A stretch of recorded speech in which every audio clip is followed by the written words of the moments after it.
I never expected this song to get so funky. And... oh, good.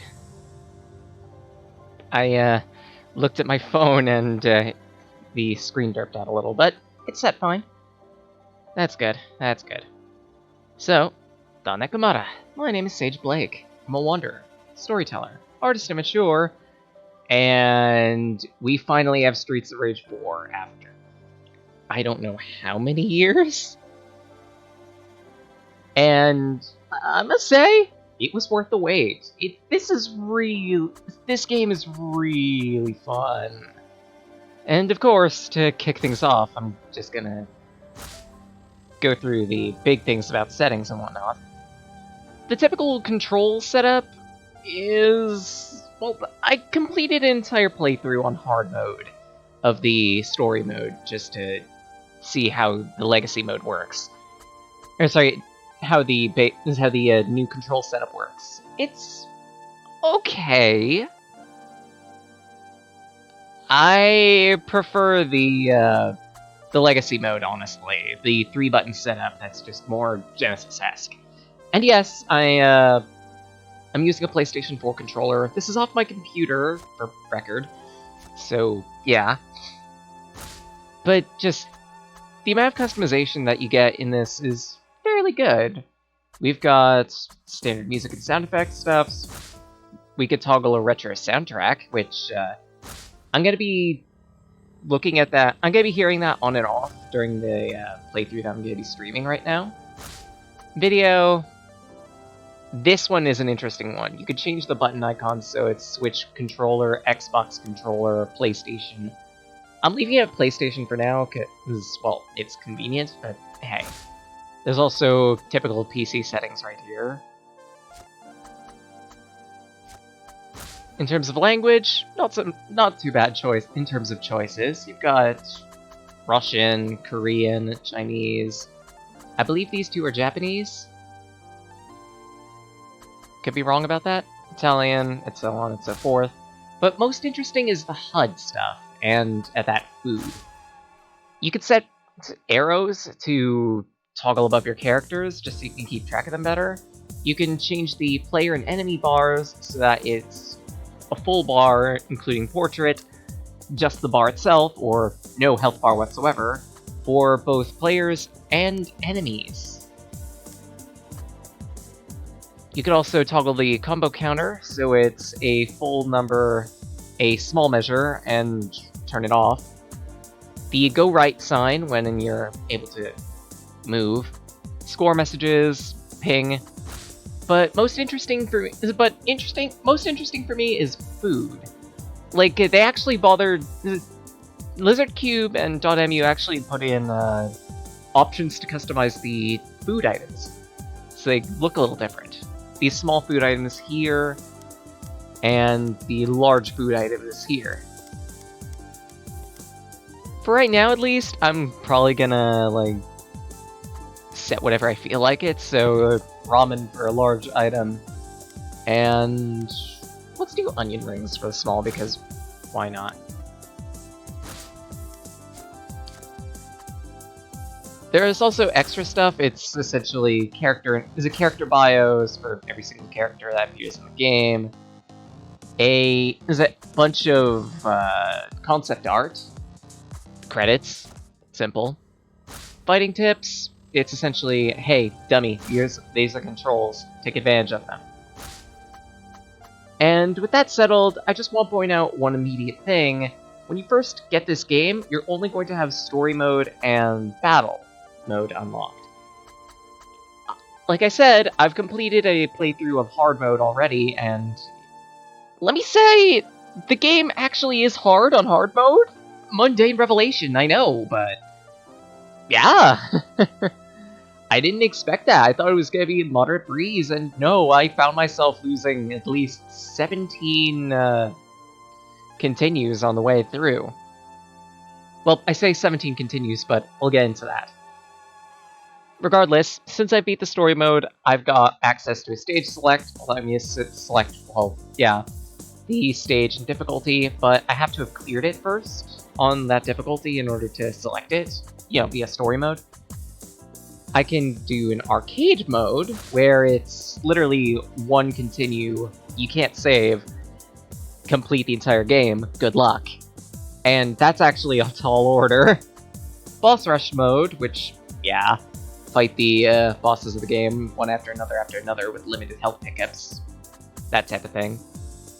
We're gonna be doing a story mode playthrough to start with, and I'm gonna keep it on normal, mostly because, and this is going to probably piss someone off.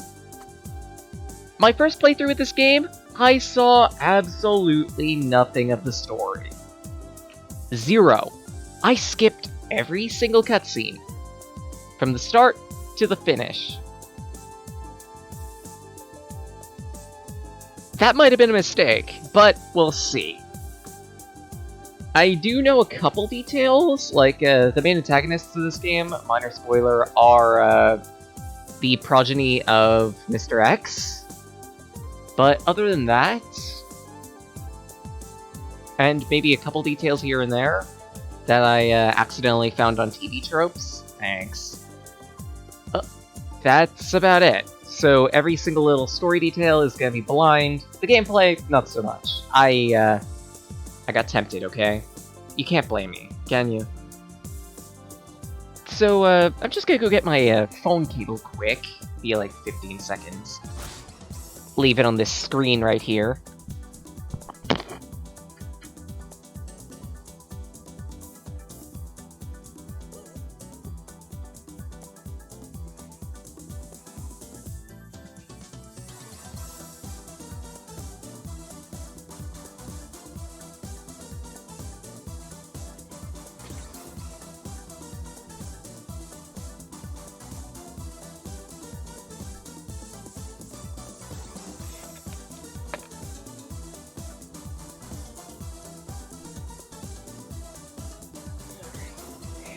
Down.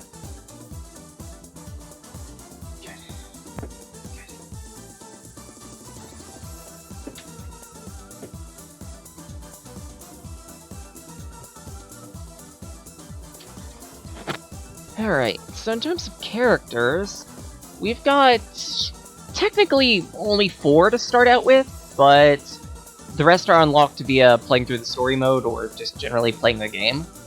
Your 4 typical choices are Axel, Blaze, Cherry, and Floyd. For reference, Floyd Araya and Cherry Hunter. Axel Stone. Back in the fight. Just want to hear their voices for a moment. Axel Stone. Bring it on! Blaze Fielding! I feel like Blaze's voice is a little funky for this game. I don't know how to fully explain it. It's just... It feels a little different than what I expected, honestly. But hey, what can you do? I'm no daddy here. Cherry Hunter. I'm no daddy here. Cherry Hunter. Okay, she only has 2 lines. That's interesting, because my boy Adam here, who you unlock after playing through stage 5, I believe, and completing it, he has a few. These guns are ready. Call your Floyd, Araya. Whoops. I got bombs in these arms. Floyd, Araya. I got bombs in these arms. Floyd, Araya. I got bombs in these arms. Floyd, Araya. Damn it. I skipped over a line. Oh well. But Adam, I'm gonna put the cherry on top. referencing his daughter. Yeah, Cherry Hunter is his daughter. Adam Hunter. I'm hunting, and you're the prey. Adam Hunter. Daddy's gotta go to work. Adam Hunter. Let's call you a time traveler. Cause I'm slapping you to the middle of next week. I love that line. I'm sorry. Evidently, I'm pretty sure Lizard Cube and those guys really like Adam, because he's got the most lines out of all these guys. Now, I've done quite a bit of play off camera, and I also unlocked the SOR1 cast,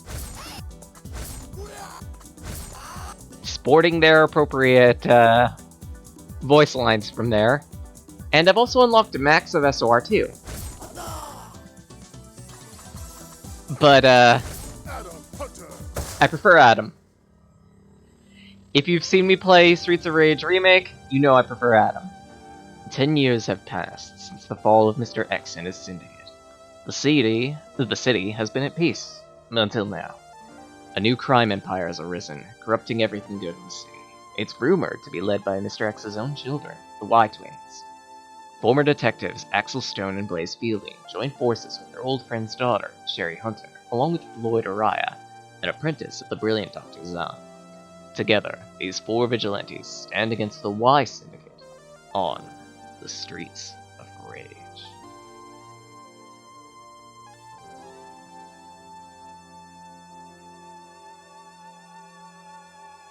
That's a really nice picture.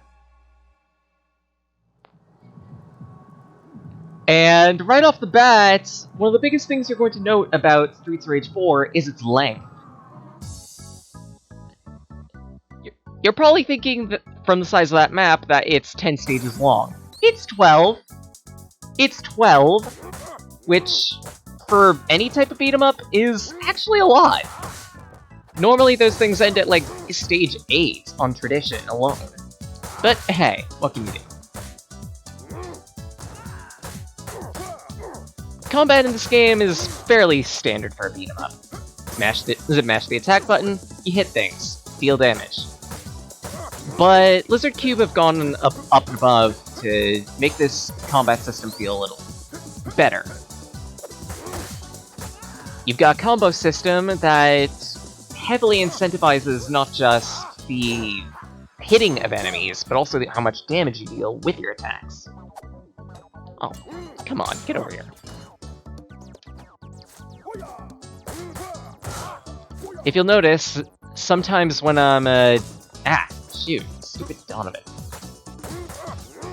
Sometimes, when I juggle an enemy into the air, I can hit them with an air attack and then continue on the ground, or even throw a second aerial attack in as well. Depends on what I use. There is a lot to this combo system to make it really, really fun to do. And it just feels nice.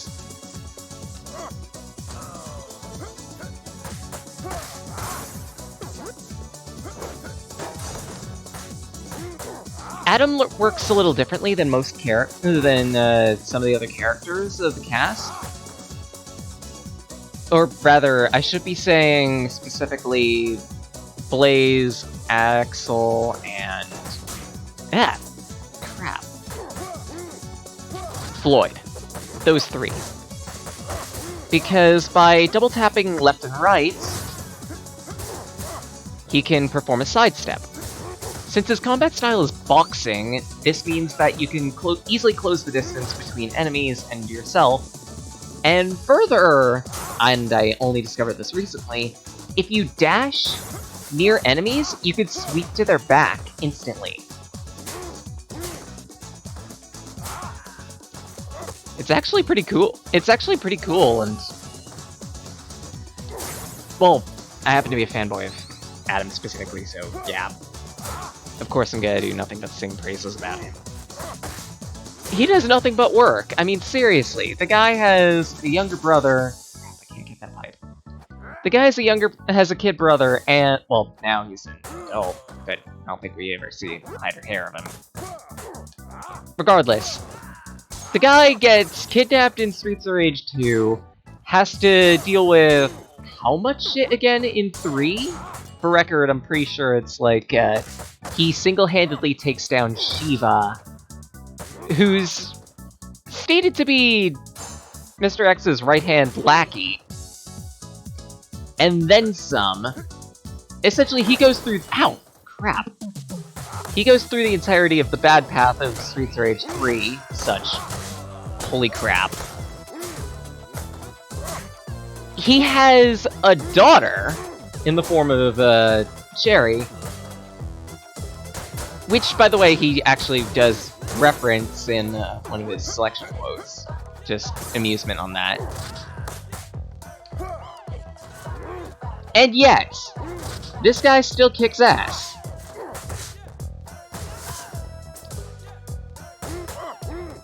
Get over here. criticize anything about how the engine works, it's a little selectively floaty, if that makes sense.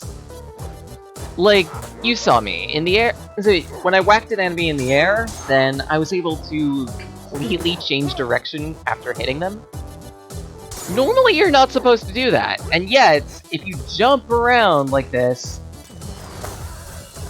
if you're holding forward while you jump, then you have no control over which direction you're going. But if you jump and then move, you suddenly have some semblance of movement. Okay. It's a little funky to get used to, but when you do get used to it, it becomes second nature. Give me that wrong. Bop. Give you a little suplex. And introducing one of the new enemies here, Kubo. Yes, it's an anime reference, I'm pretty sure. But regardless, his main gimmick is he manifests pipes out of nowhere, kind of like Jack with knives. You can use these pipes to beat the living snot out of him. Second new enemy, Dylan. These guys like to head bop stun you and also initiate strings of air kicks. It can be fairly annoying because they can interrupt you at the most inconvenient moments. But they're not terrible enemies to deal with. If anything, feel natural to Streets of Rage and its general practices. God! Right, that's another thing I need to get used to too. The fact that you can really easily be comboed in this game. And apparently the CPU takes advantage of that, as well as you should. That wasn't proper English. Wow. Way to go, me. Did I just hit that guy in this, like, frame 1? Okay. Absolutely rude. Have a pipe. Boot to the face, and let's heal up.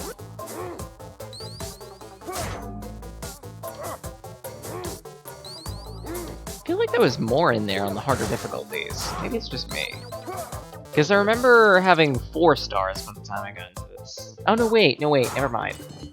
Because there's a star in the boss fight. I'm misremembering. Don't mind me. Bop. Every character also has 2 special moves, a moving special and a stagnant special. As well as a dash attack, which I'll probably show off during this fight. Adam's dash attack, or blitz, is called Uzi Punch. Makes sense. His specials, well, his standing special is Chopper. Crap. It's generally a good clearance move if you should think you need it. I'm getting a little reckless. And his movement special is Howl Fang. Really useful for keeping up combos of attacks. Wow, okay.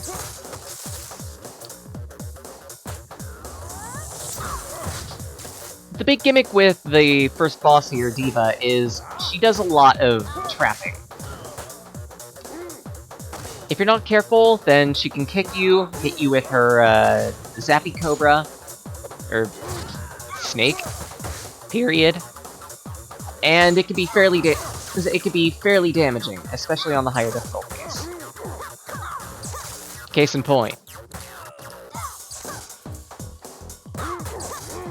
In tandem with all that, you're gonna be dealing with a whole bunch of goons. She can do this type of attack, where she electrocutes the floor and makes it an absolute hazard for enemies and allies alike.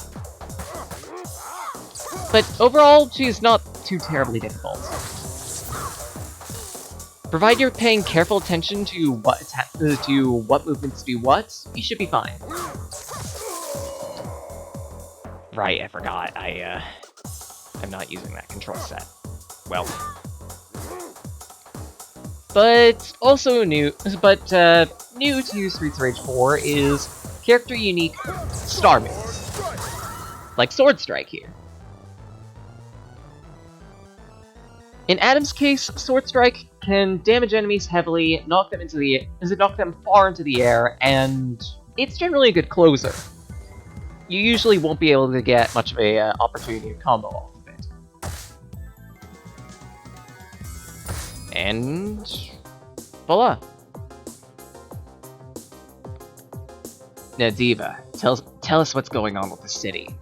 This new organization, they're too powerful. They control everyone and everything and everyone. The Grandmaster of Chinatown might be able to stop them. He used to be a friend of his. Looks like it's too late, though. They already found you. Axel! And police precinct. We got arrested. Yeah. Y organization has kinda bought off some of the police.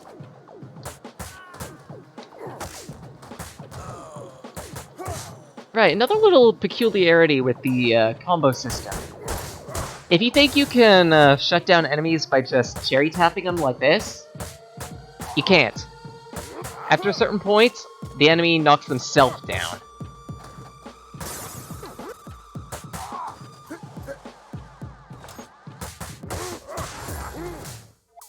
I love that bass drop. Alright, speaking of which, let's change the audio, see what happens here. What? Boss theme.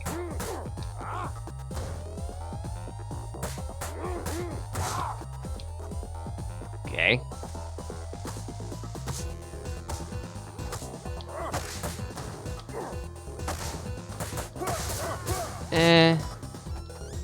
Like, thematically, I get it for this area, considering you're, like, busting out jail and whatnot, but I don't think it is. Oh, crap. I hate this enemy. I hate Barney so much. That stupid taser of his has soloed lives from me. And I just wasted the taser. Crap. Stupid little... I hate him. I hate him. I hate him. We're gonna be encountering more of him, though. And I'm gonna hate him even more. Biff. Oh, come on. There we go.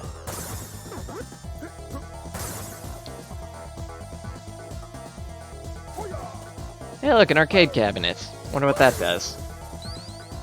Spoiler, I know, but I can't exactly show it off. Because I wasted the taser. Yes, something happens with that arcade machine if you hit it with the taser. We'll get into what in Stage 4 when I can actually properly do it. There we go. And introducing yet another new enemy, other than the police officers who can't exactly be faulted over. And they actually actively resist your grabs. Riot Cops. Easiest way to deal with these guys? Use a special to plus their shield. If you don't, they're gonna be a pain. Because they can easily wall out your damage. Not to mention, after a short time, that shield respawns.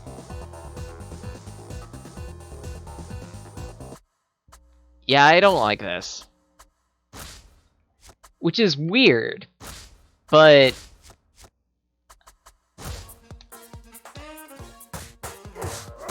I'm sorry, there's just something about this smooth, jazzy-ish track that just fits better.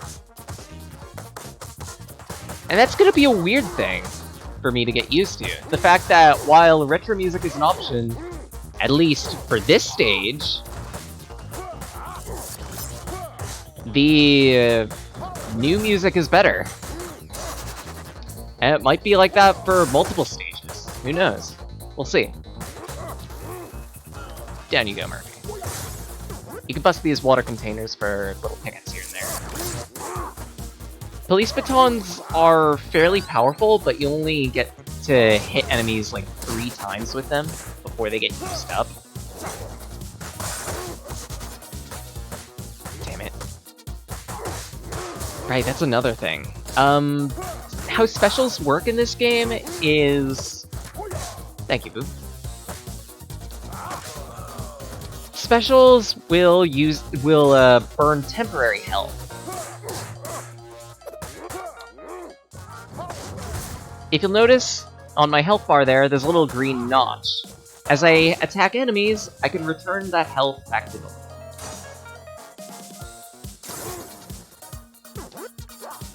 Gaucha's got a taser. Tasers are fairly useful at taking out riot cops, in case you're interested. And no, you also can't cycle around these guys. Their shield is omniprotective. It makes no sense, but okay.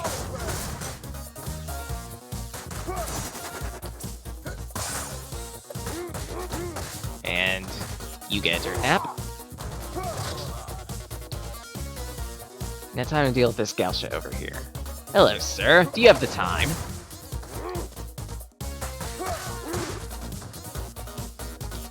Little green flash means that you've got all your health back. Red one means that you've lost it forever. And yes, if you get hit after burning up too much health, you will permanently lose that health.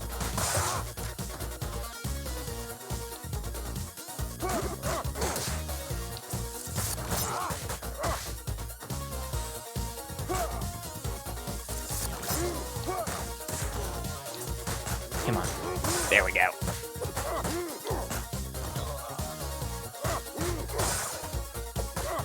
Murphy's shield also regenerates slowly over time, so you might want to keep up the pressure, otherwise you'll never get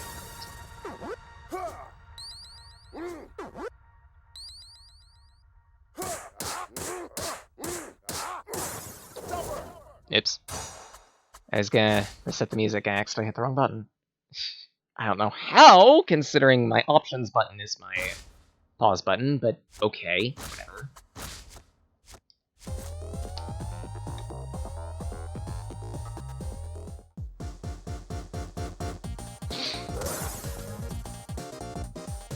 This also feels weird.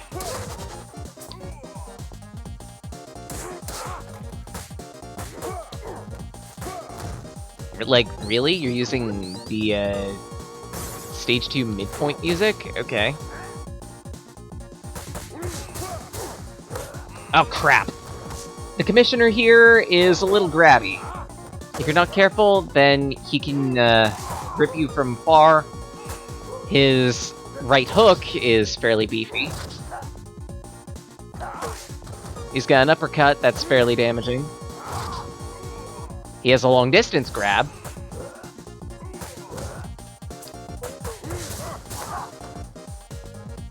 Ay, ay, ay. There we go.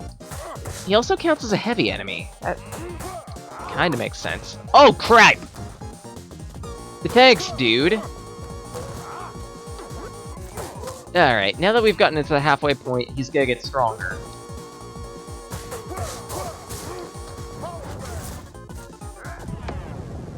There we go. So now, he's going to do that. His grab attack will actually travel. He can do multiple grab attacks in a row. Fucking...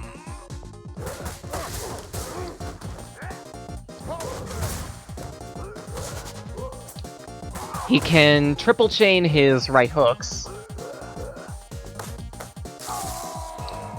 Fucking... I don't know the good tactic for stupid Barneys. Cause, like, I swear, no matter what you do, you lose. You try to get close, he grips you with his he grips you, tases you. You can tell him, don't tase me, bro. He grips you, tases you.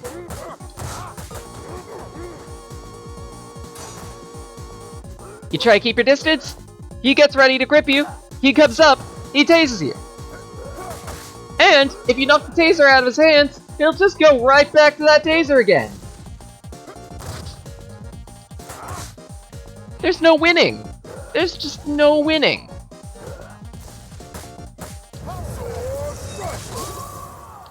You're dead! That's appropriate, at least.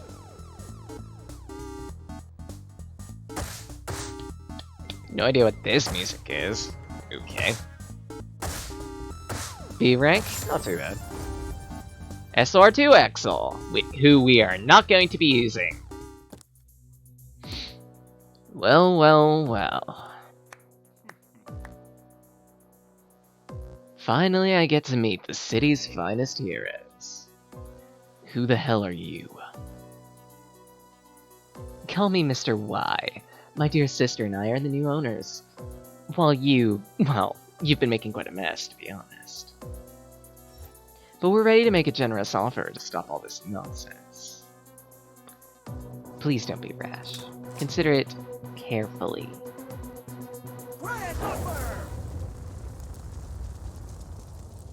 Well, in that case...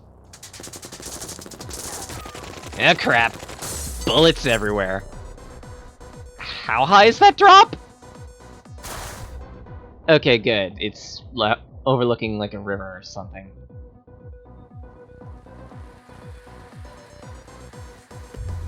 Maybe an ocean. Who knows? Yeah, it probably is ocean, considering Stage 3 is a cargo ship. Yeah, that...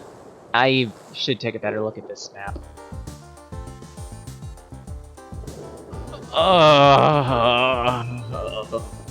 I'm nutting. I'm sorry. Not sure if I've said this before, but Slow Moon is like the best track out of Streets of Rage 2, and you can fight me on that. You can fight me on that. Ay. Francis, introducing the variant to Dylan. Francis tends to do a lot of triple kicks, making him fairly annoying to deal with. We also got explosive barrels here. Made of explodium. Now available at your local Walmart. I'm kidding. And dunk. You go over my shoulder. You go over there. You go over my shoulder. And there's a explodey barrel here. Having a star. Stars are fairly limited. Use them carefully. Punch. Whoop! Oh, come on! I jumped over. Fine.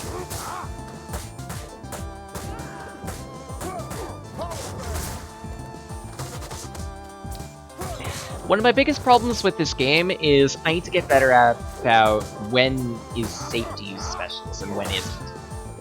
Because, at least how I play, I'm fairly reckless. As you could tell with my, sliver of health.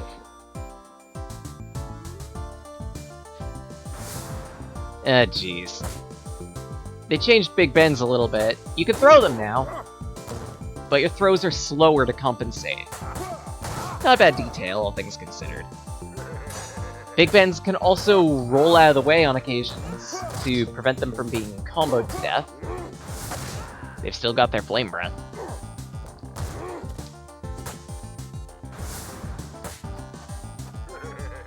Apparently they get super armor when they breathe fire. That's interesting.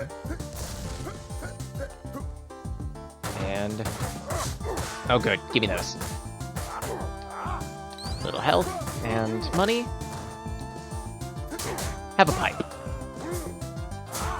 Sometimes characters will have special little attacks when they use a blitz with certain weapons. That kinda carries over in this game, but not really. Like, only the blitz can be different, and it's only on certain weapons with certain characters. It's kinda dumb. There we go. Oh. Christ. Go away. You get a pipe. You get a pipe. You get a pipe. And the pipe's gone.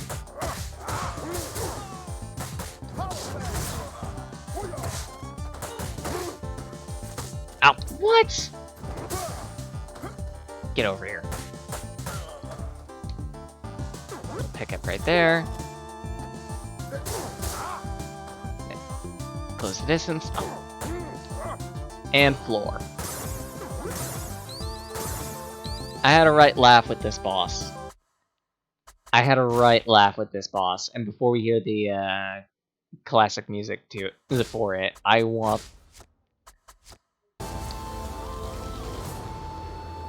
just want to hear this. So, remember Nora? Yeah, she's here. And as a boss, she's not that dangerous, believe it or not.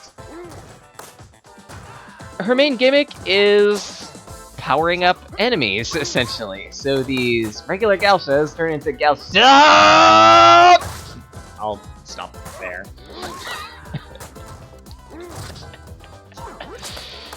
Sorry about that. Happens when your name is tangentially related to food. More importantly, like I said, she's not that hard of a boss. Provided you're good with your crowd control and manage where enemies are in relation to you, you're good. You can break this chair here for a star. Break this for a boodle. Oh, don't whine. Someone's gonna hate me for that joke. But yeah, Nora only powers up Galshas whenever she hits them with her whip. If she doesn't hit them with their whip, you have nothing to worry about. And if anything, you can mitigate the issue by just flinging enemies everywhere. You know, crowd control tactics.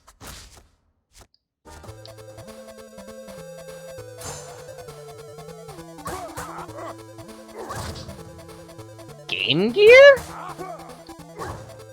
This is Game Gear Stage 8 of Streets of Rage 1. Yeah, there was a Game Gear release of Streets of Rage. 1 and 2, actually. So, yeah, interesting. And of course, you picked the one frame with the picture of Ash on it. Thanks, game. I love you. Ash was a fun character in SOR 3. Sadly, I don't think he's back here. Oh well. But hey. Cleared the stage. Oh my. Now that hurts. But it would hurt even more if we were to... Crash! Wait, what? Are you kidding me? Nora's crazy, man. What the hell? Now this explains a lot. Wave 37, I believe this track is. And we get We get introduced to Ruby. Or rather, the Gem Gals, who love to bitch slap and also dropkick. If you're good with your timing, you can meet them in the air and intercept them with your frontal kick. Ooh, pitiful. But new to this game, they can actually traverse a bit of the Y plane. So in some cases, they may that specific one may actually end up jumping into this hole on her way to dive kick you. Well, she wasn't exactly evolutionarily adapted. Let's just call it that. Uzi punch. Okay, that's actually a good choice to use it. Sadly, lost a bit of that health back. Damn it. Fuck you! I think I'm using Uzi punch a little too much. I swear, it's always fun. It's still fun to knock enemies in the pits.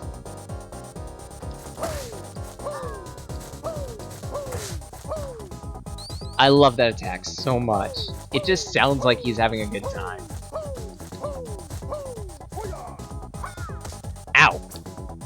That time, it sounds like she's having a good time. Go away. Right, let's see if I can actually show off this, Easter egg. But first... Oh, I gripped you. Bull! Get dunked. Pipe. 1, 2. Knife-wielding Gauchos don't stand a chance.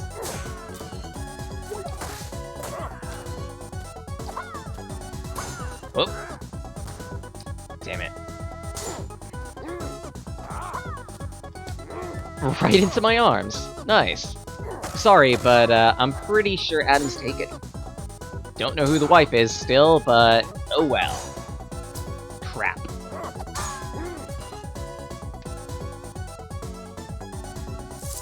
More taser cops. Ugh. Go away. Also a little interesting thing, the police will actually fight with and against you? Essentially, there are two different delineations of enemies. The police will actually actively target punks unless you're the only one in sight, to which they'll target you. Otherwise, punks apply the same logic. You piece of actual garbage. I hate them. I hate them. I hate them so much.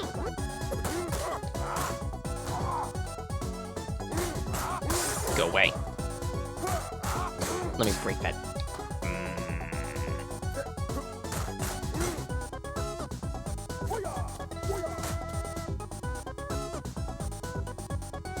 Can I? Yeah, I can. So you know what? We're leaving. If you take a taser to the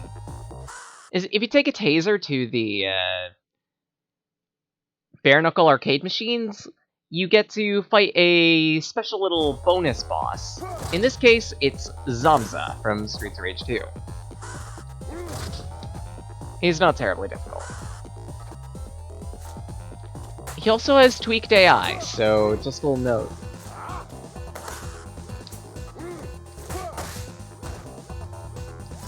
Still not a hard fight.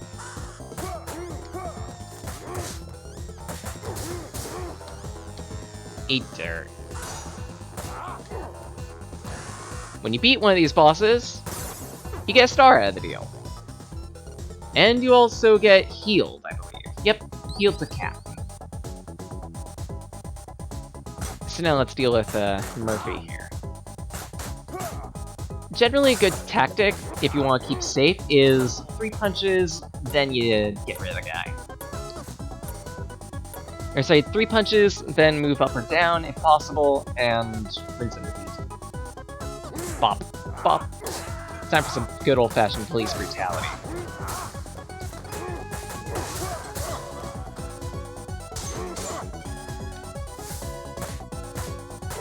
Get over here. Dunk. Oh, come on, I gripped you.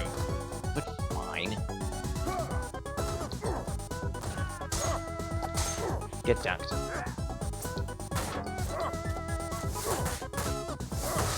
There we go. Gauch's got a bottle. I'm gonna take this one with me into the boss fight. Ugh. Yeah, this music makes sense. Stage 7 Factory.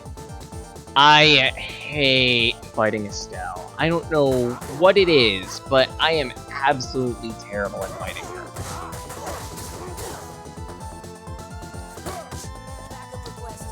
That also helps. Seeing that cutscene the first time blew my mind. Just the fact that she actually calls for a police special herself. It's funny. I like it. I like it. Ow! I'm sorry, but I don't need a tan.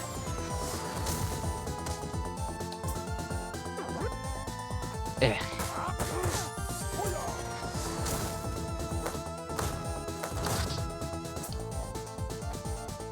Her freaking combo, man. It's too beefy! Maybe I'm just bad. You thought about it like that, me. Get over here.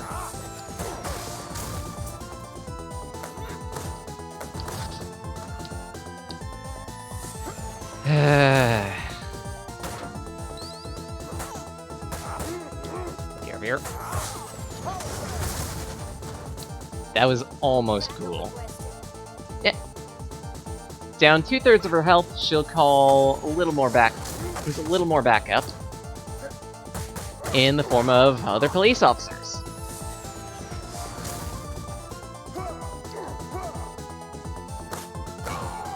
God damn it. I'm not paying attention. I'm being bad. I'm being bad.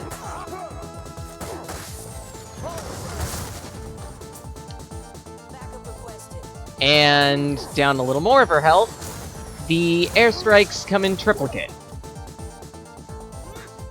Nope. Sorry, Estelle, but you're gonna need to try a little harder. Oh, damn it. Get slammed. Got slammed.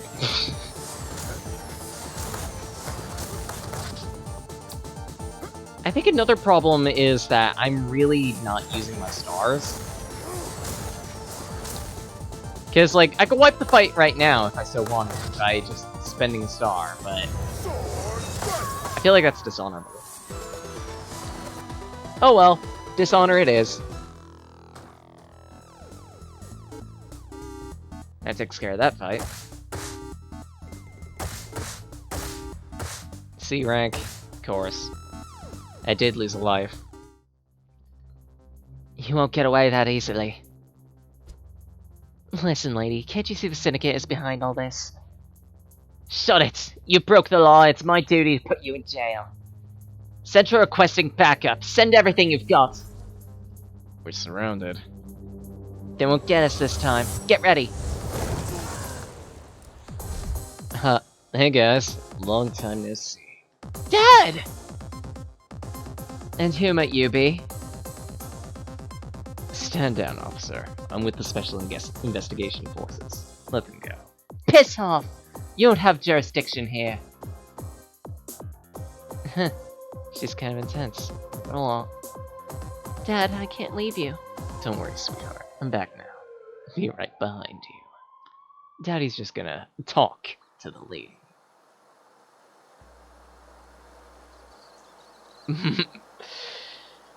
Adam being a badass, yeah, fits. This is an unused music track, actually, in the original Spitz Ridge games.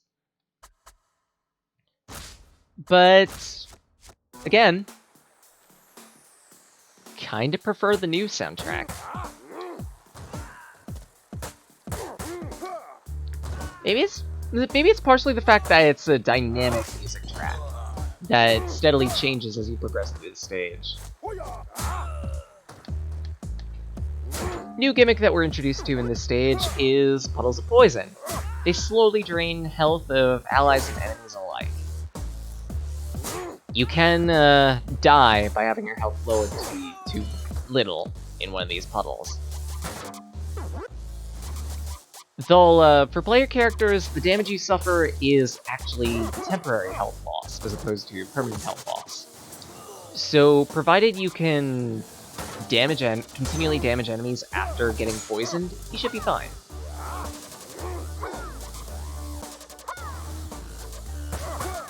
Get over here. Takes care of you.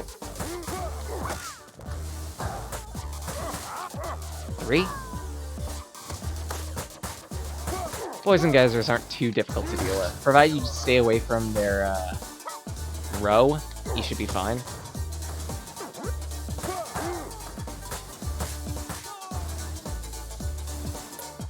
There we go. Here, the issue is a little different.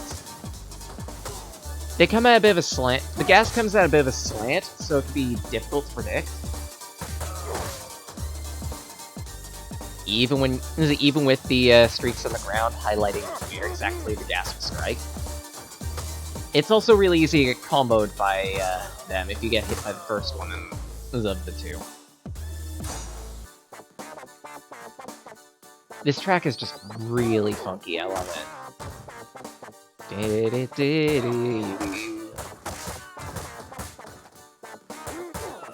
Over my knee.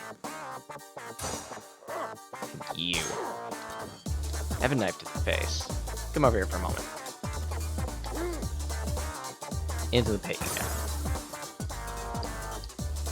Usually I wait for these poison gas puddles to dissipate before getting rewards with it. It's just the safer option. Hell, the more practical option. The more practical option. Yeah, that's right. That's right. Here, the gas wall can be fairly annoying to deal with, considering the enemies like to drop kick you. But if you're tactical, you can manipulate the gas to your advantage. Just gonna eat this for the points, because I don't really need it otherwise. And we get another There's a Kubo. Only this time, accompanied by a fat man. On drums. You can attack attacks in this game if you ever get knocked into the air. Might be a good decision, might be a bad decision. Depends. But regardless, you do so by hitting jump with good timing.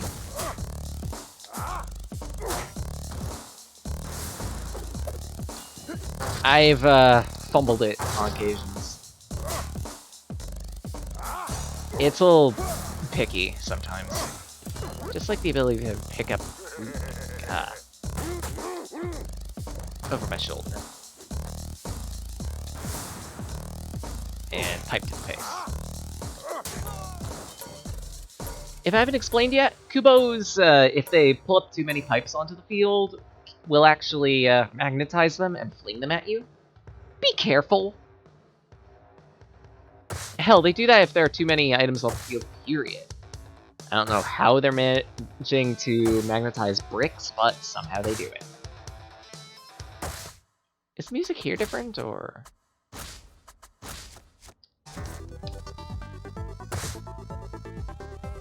Okay, that one's... okay. It's okay. Like, it fits, but... eh. And introducing a new enemy, Biker Ladies. Named after sweets, essentially. These gals like to kick you. Their kicks stagger. And at a far distance, they try to headbutt. The headbutt can be fairly damaging, so just a little warning.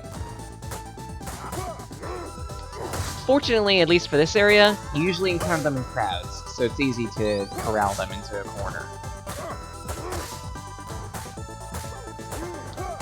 And over my shoulder. Pink is the weakest variant, green is the next one up, and we're going to be encountering a third variant that's a little stronger than that. Well, I say a little stronger, it's a lot stronger.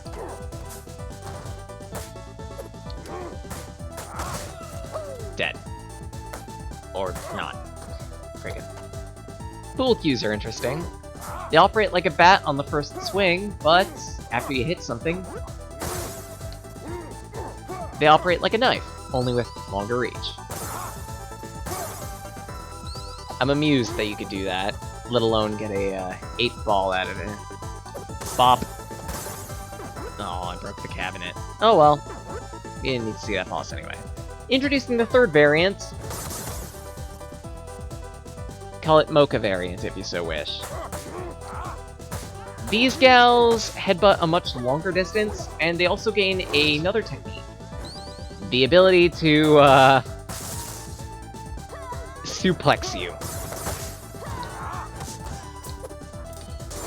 But again, in this case, not too bad, provided you're good with the crowd control. The third variant's headbutt is on the watch list, though, because it can actually move up and down planes. Really? You hit me with that? Way to go, Galsha. Someone's been taking— Ow! Lessons. I'm not paying attention. Bottom. Bottom. Ah, jeez. You get the floor. Suplex? There we go. There are also fire potions. They explode into fire when used. Like so. Also, Rue Tending Bar. I have never seen anything before that I haven't wanted in Streets of Rage. I've never seen anything I've wanted more in Streets of Rage than this image right here. It's so adorable. It's so adorable. Just, Rue is sitting there polishing a glass like, yo, how's it going? So I got this part-time job with, Bourbon.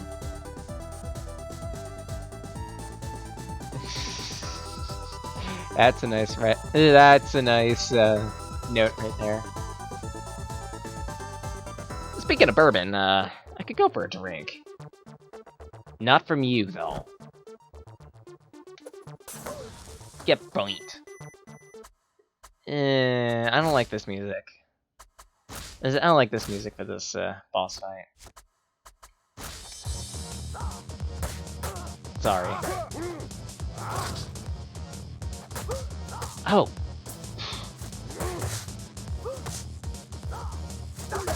Bourbon's got a few different attacks up his sleeve, ranging from spinning kicks to straight punches. He's not terribly difficult. Oh, he's got that attack too. He's got his famous high kick. His spinning kicks are the biggest issue, though. Because while he's charging them up, he gains super armor.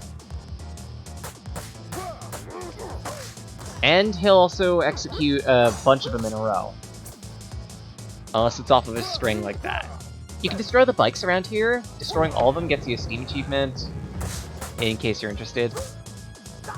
And since we've knocked down his health to about half, he's going to do a string of 5 kicks in a row now, instead of just 2. And apparently jumping is OP.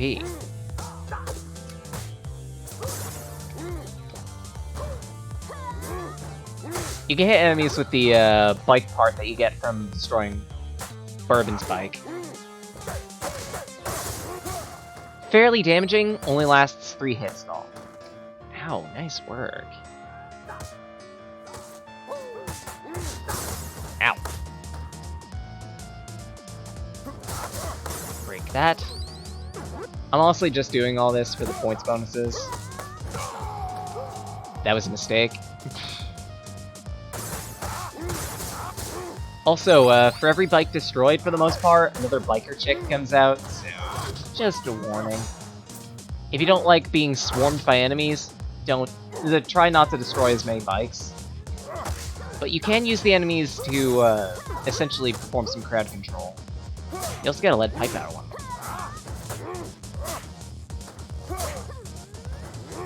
You get over my shoulder, you go over my shoulder. Nice shot. What? That hits on the ending frames. That makes no sense. Apparently jumping is OP for this boss fight. Noted. And Uzi Punch to round it out. Get floored. I don't like the ending music on the... I don't like the ending music for the bass soundtrack as much. It's really soft at that outset when it really doesn't need to be, and Other than that, I like... It's funky, but... it could be better. We have SOR2 Blaze. And we're also borrowing some bikes, even though I totally destroyed them all. And we're off to Chinatown.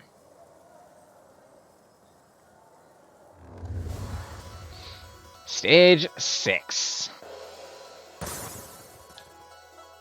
This kukri right here actually operates like a boomerang. If you're good with your throw, you can catch it out of the air. Well, you can catch any weapon.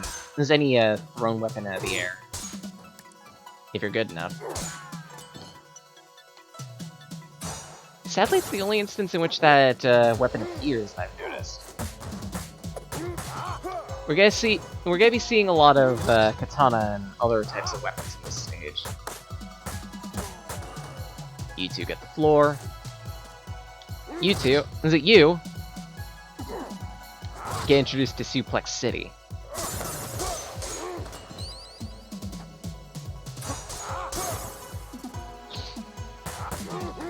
Little Psy action. Get shanked.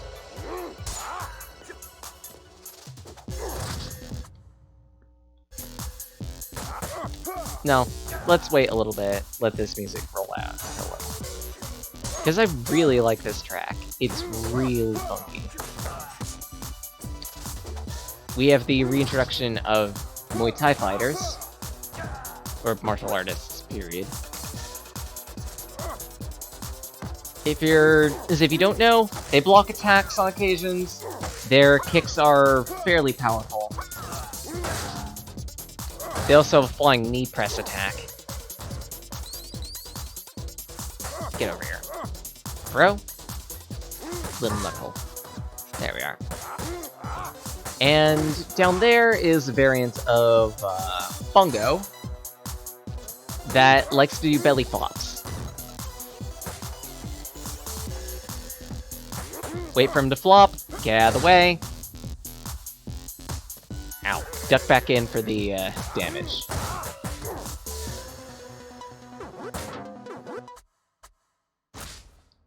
Okay.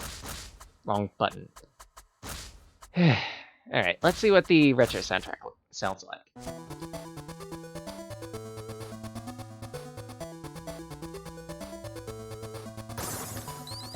Game Gear SOR2.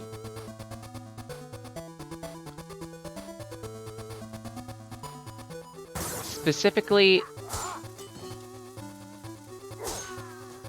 the bridge.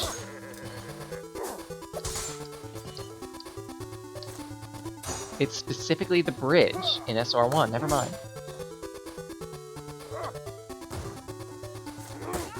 That doesn't fit. That doesn't really fit with me. I don't know why.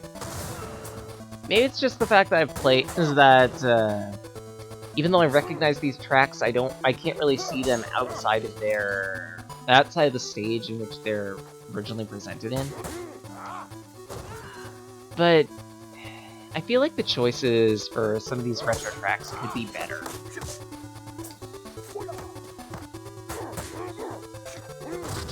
Or if they want, or at least if they wanted to do something like this, I feel like what they could have done is make retro remixes of the tracks that they made.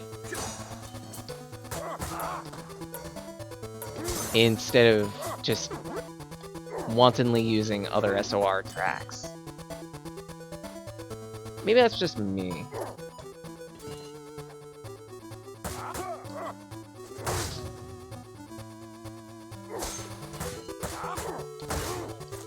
Yeah, shoulder. Wait, actually, hold on.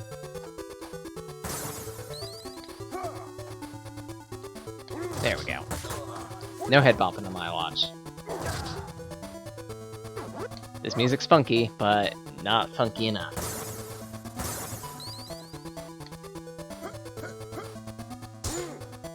Ow! Yeah. Big guys are really big.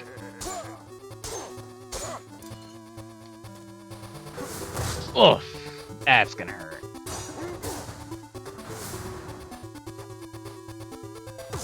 Yep. You know what? Hellfang. Maybe not the best choice.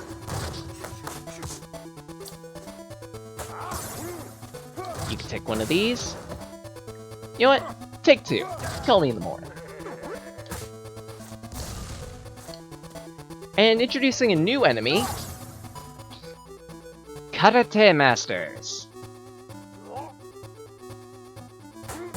Goro is fairly annoying in that sometimes he can parry your attacks and counterattack himself. He could also initiate a focus stance, like that one, where he gains super armor and then retaliates with a flying punch. Or not flying punch, I mean like a far-traveling punch. Fortunately though, his entire game falls apart the moment you come to grips with the situation. Do a bit of pummeling, string in, voila. Really easy to shut him down, after I learned that. Otherwise, this guy actually did give me a hard time before, on the hard mode playthrough.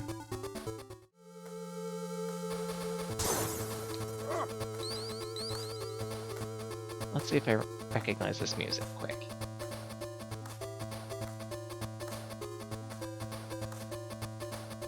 It's Game Gear, I know that.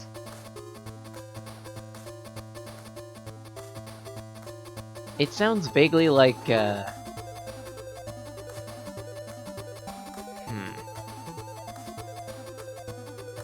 Sounds like Stage 8. Get knifed.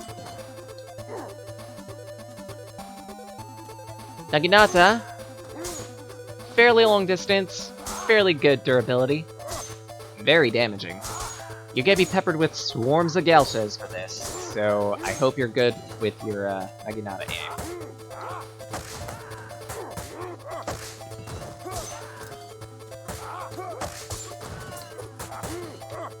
Go away.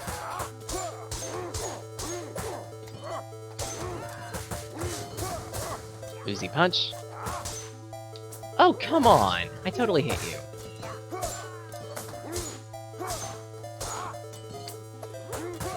You. Get dumped. Let's see here. What are the durabilities on these? Should flash. Am I just not noticing? Oh well.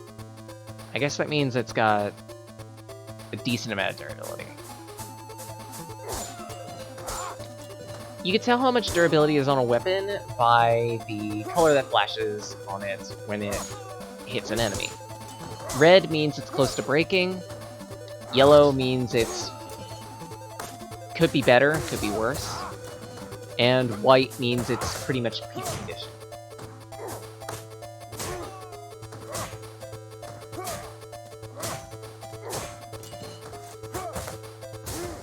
If you're managing it carefully, shouldn't be too much of an issue. Just bop them. Cleavers are interesting in that they'll actually, well, pierce through enemies like a hot knife through butter. In this arena, we've got 3 small health pickups, and we have to fight a elite variant of the martial artists. Appropriately named Pheasant. Damn it. Also got a bunch of other martial artists to deal with as well.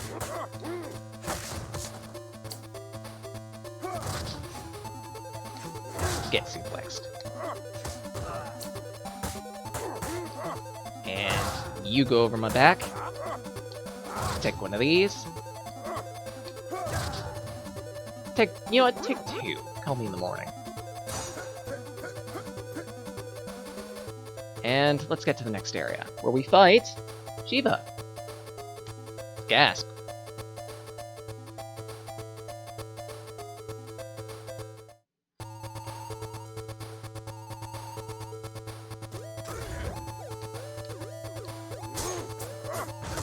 I've never heard the Game Gear version of his music, so I'll let this play for a little bit.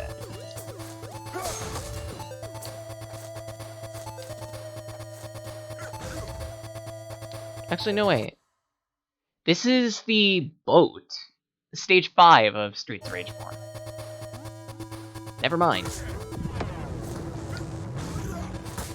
Still haven't heard that, so I'll let it play. Shiva's main thing, he,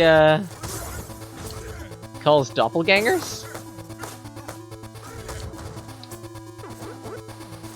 He's got some fairly beefy attacks.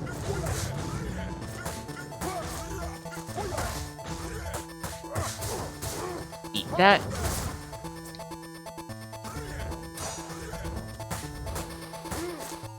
Ah, crap. Unfortunately, you can't really grip him for long, so be careful of that. Nice.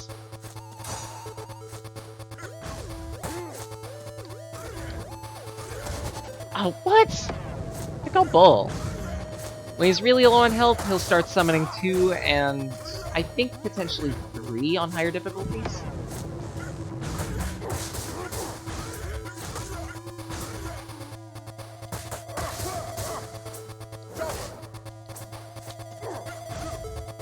Alright. Let's end this with a Cossack kick.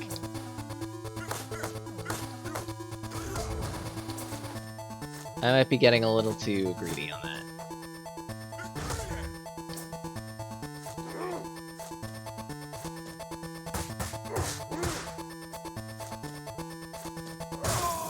Never mind! Kinda forced it, but okay, it works.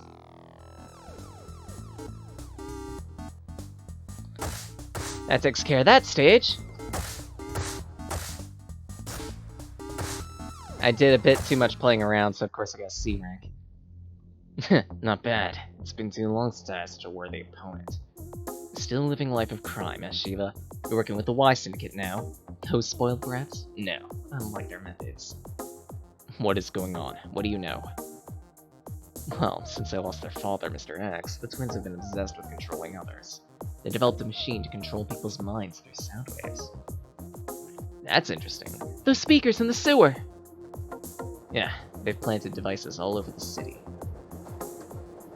And they're planning to broadcast their mind-controlling music. Really? Excuse plot indeed. When? Ask them yourself. They're hiding in plain sight. Wow. Thank you, Shiva.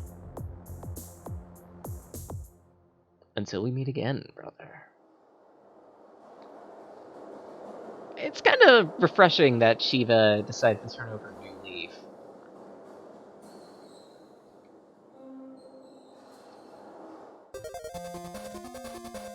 This?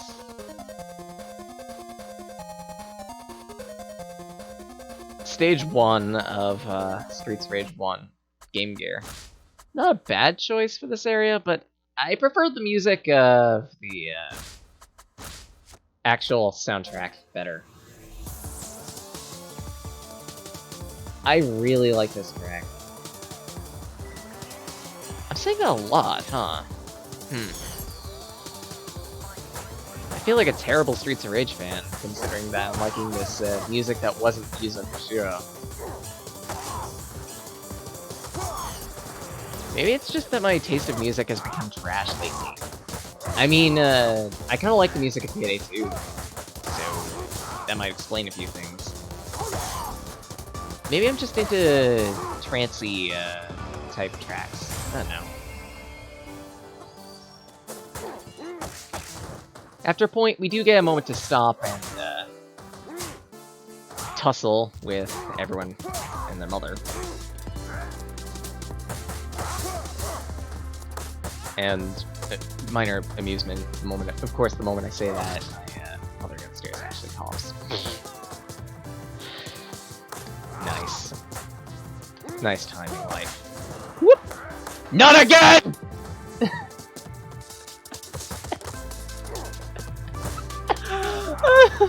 I hate so much. Freaking hell, go away, Barney. You took my pebbles. Jeez.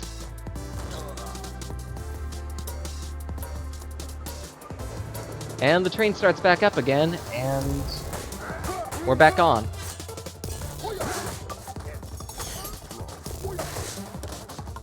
If I could say one thing about this particular stage that I don't like, the boss fight.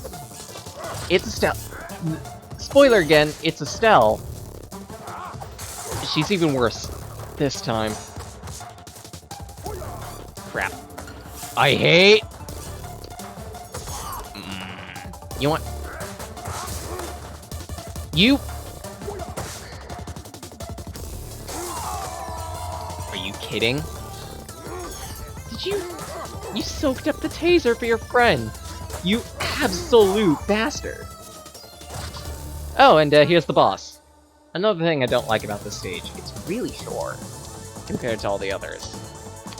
Estelle's main thing this time, she throws pineapples. You can pick up those pineapples and use them against her. Case in point. And I would recommend doing so on occasions. Probably not all the time, but yeah. It's good, generally good to keep her on her toes. On occasions, you can catch her just before she's thrown the pin, just before she's pulled the pin on Granada, and take it for yourself. Whew!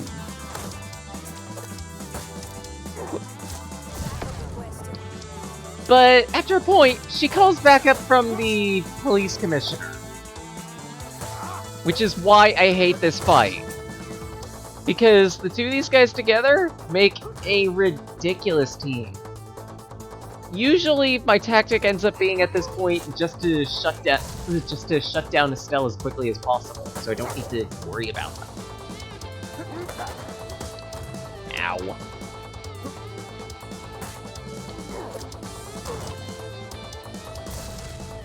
Give me that ramen. God damn it. Take care of you. Easy punch. That probably would have been a good time not to recover, actually. But yeah, the most game overs I've had in this game was on this stage, because these bastards are just ridiculous. Maybe it's just the fact that I'm barely using stars, but I hate fighting them.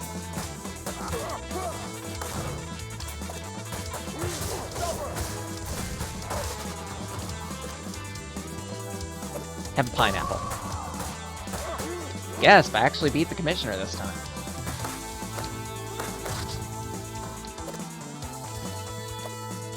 Now, just to beat up Estelle. Freaking wake up attack. Nope. Bolt pin in that grenade.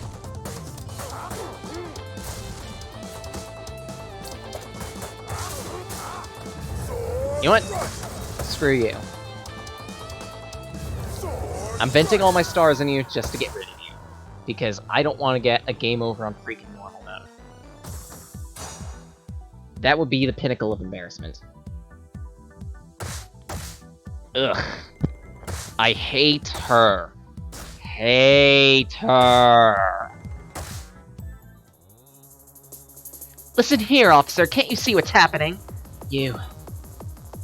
The Syndicate's been corrupting the city and the police. The Syndicate's been corrupting the city and the police. They want to take control of the population. It's not possible. What you're saying is...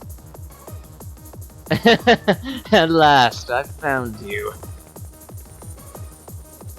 Now, shoot them! Elnitzer. What the hell? What are you doing? There are civilians on this train! An order? I'll take orders from anyone. Die. He blows up a train!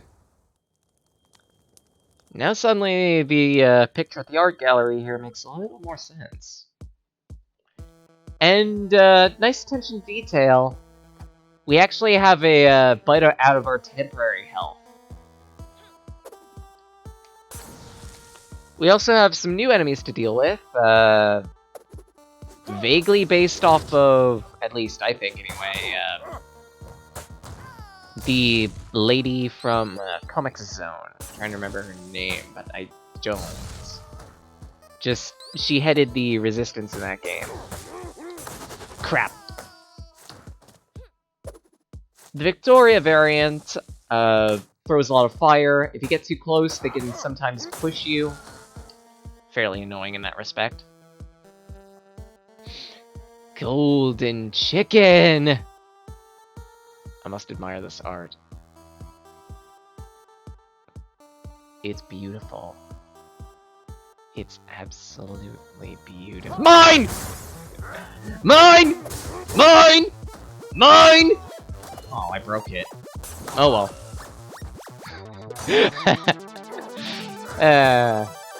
Yeah, no one actually attacks you until you break that specific item in this area. I find that funny. Get over here. I keep forgetting. Ugh. I keep forgetting that vaulting over an enemy only selectively keeps you safe. More importantly, the bar. I can kind of see that. There we go.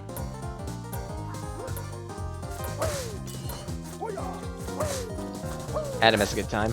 Green variants of Victoria throw out toxic chemicals. Those gals are especially annoying. Elizabeth, there we are.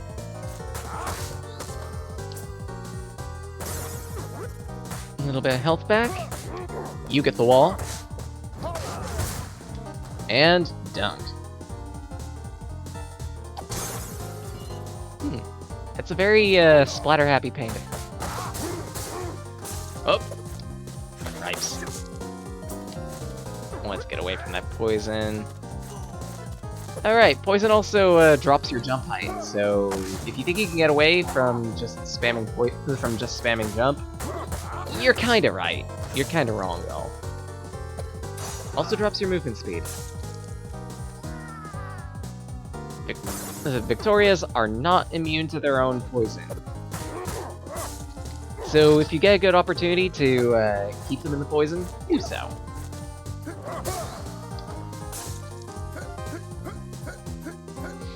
And over here, we have the trippiest exhibits on the lot. I kinda would like to know what the hell was up with the person when they came up with this. But apparently, love is grenades. If these red variants of Victoria are anything to go by. They throw a lot of pickles. There we go. Have one. On the house.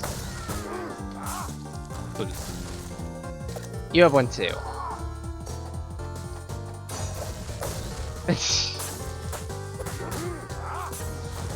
There we go. Go away. Air kick. One more. Oh, what? There we go. Oh, wait. Forgot, you're the red variant. Just abandon that. Also, especially creepy. Grenade of love and a face puking out bullets. Okay. I would rather not meet the artist who devised this room. Just saying. A little bit of health there, if you so need it.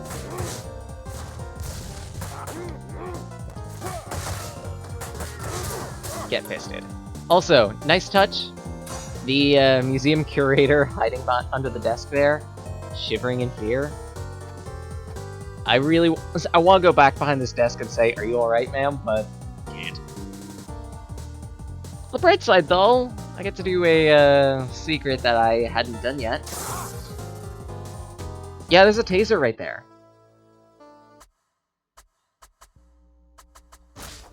Yeah, let's leave this.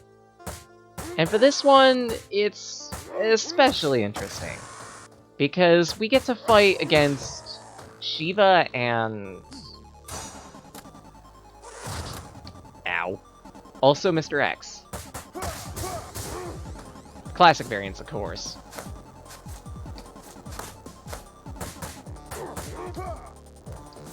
The new combo system kind of breaks this fight in half.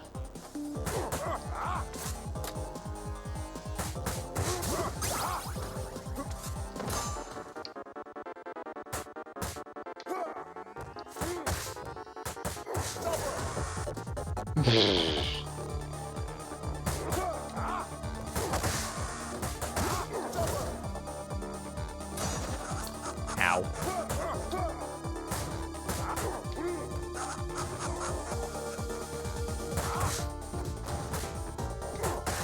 That takes care of you. Am I actually going to take down X before he fires a single bullet? Yes, I will. In its own right, that's impressive. There we go. Also, I don't want to know what this thing they're shipping back to Paris is. I could say what I think it is, but I don't think it can so work. Just a thought.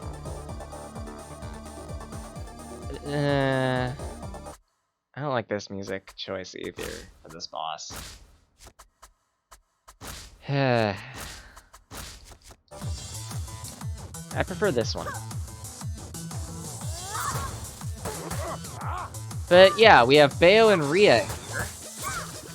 Essentially the fire and poison variants of Diva that we fought earlier. The fire variant has a flamethrower snake. I don't know how that's biologically possible, but okay. The poison variant throws out, well, puddles of poison. Generally, I'd want to say the best tactic is to focus on one of them at a time. If you can do some crowd controlling, then cool. Otherwise, just try to shut down one of them at a time. Otherwise, you're just going to encounter a whole mess of problems.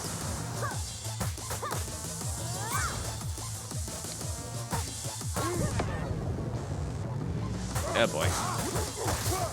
You're in fury, because your partner is almost down. So now the poison puddles get larger, the fire puddles get larger.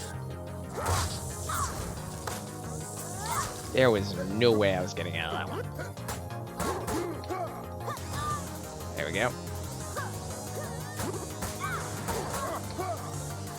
To the floor with you.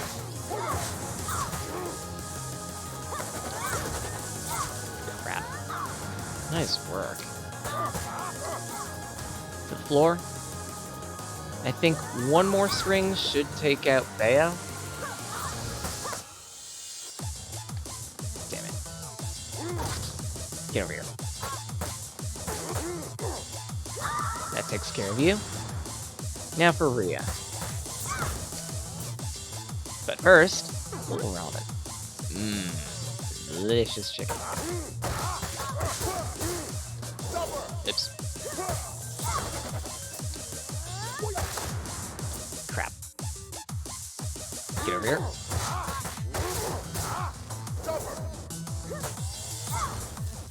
Aw, I think the only reason why I was able to get away with that during the fight with Mr. X was because the physics on the classic enemies is a little different. What? Are you shitting me? The fire was still there. Wow, nice work. Just for that, I'm gonna end you in style. Asshat. Alright. Time for a little quick drink of water.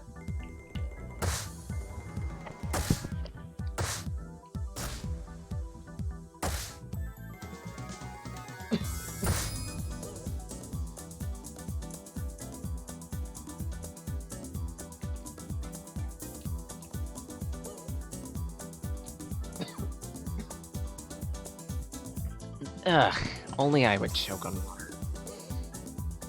Oh well. Biff.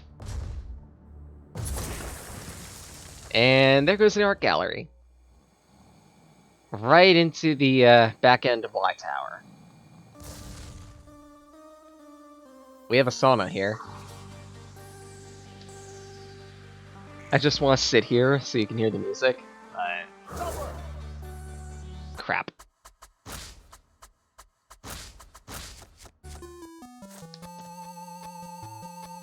Let's see if I recognize this track.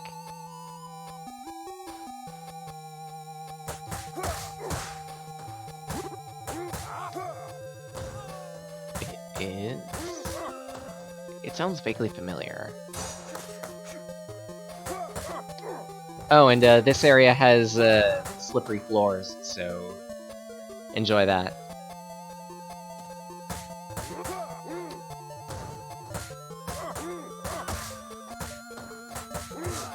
Get dumped. This means my sidestep is even more slippy than usual.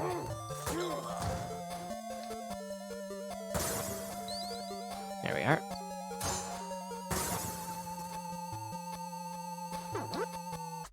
I think I recognize this music. The credits music for the Game Gear Streets of Rage.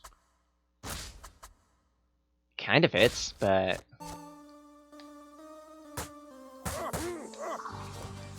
This one's just a little... little derpier. Not better, but... For whatever reason, this music gives me a very Battle Block Theater vibe.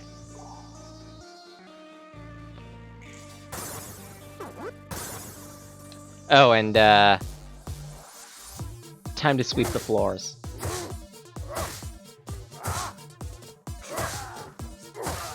I can't believe a Swiffer is a fucking weapon.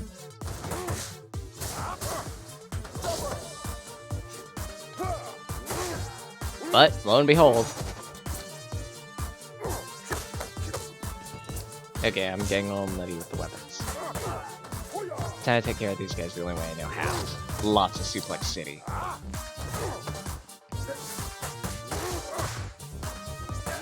There we go. I still have some use in this Swiffer left. Bop. Past this point, the floors are fine. But we are gonna have to deal with, you again. Usually I try to keep the, wet mop, alive up until now, just because it makes dealing with them easier, but hey, what can you do? These red variants will try to hit you with a flurry of punches instead of just one, making them that much more annoying.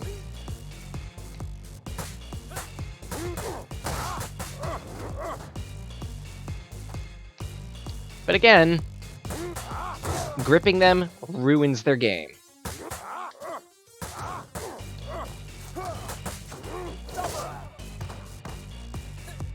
Okay, using Chopper in an emergency might be a good idea. Bop. And that takes care of you.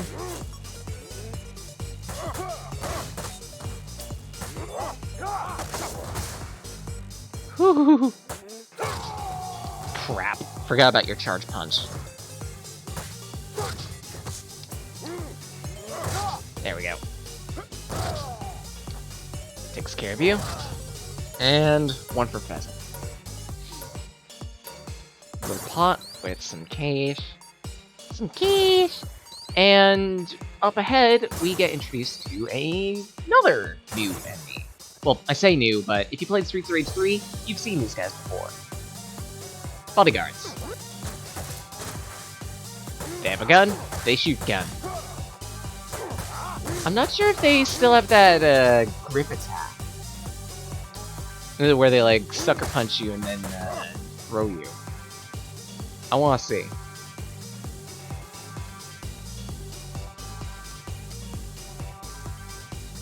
Seems like they don't. That's kinda sad. I kind of thought that attack was really cool. Where, like, in Streets of Rage 3, when you first encounter them, they can low blow punch you and then throw you over their shoulder. It looked really cool. Speaking of really cool, glass elevator. You can break the glass. I was delighted the first time I saw that this glass actually takes damage from things being thrown into it, like so. So then I got to thinking, what would happen if I threw enough things into the glass? And sure enough, it takes a little more damage. Get over here, you.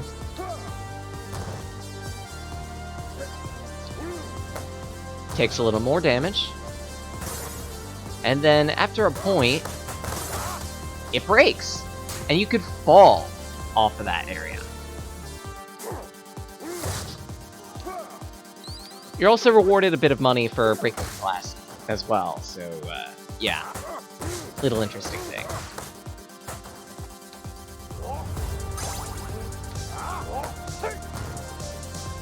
You get an achievement for, breaking both windows in this place, so feel free to do that.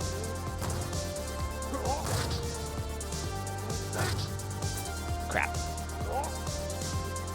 Alternatively, if these enemies are giving you a hard time, you could just launch them off the right side once you break it. Or left side. I'm not judging.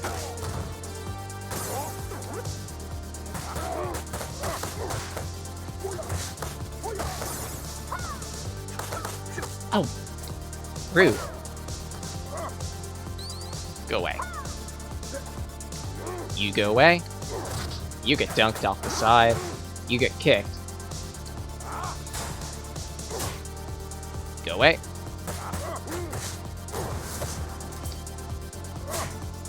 You two are gone.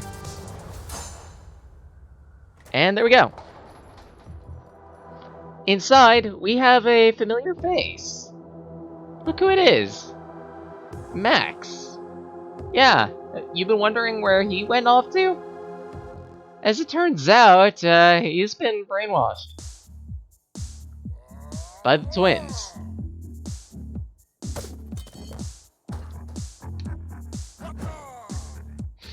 The fight against Max is a fairly dangerous one. If you're not careful with his grips and try to fight at them, they deal moderate amount of damage. He also has super armor in almost every moment.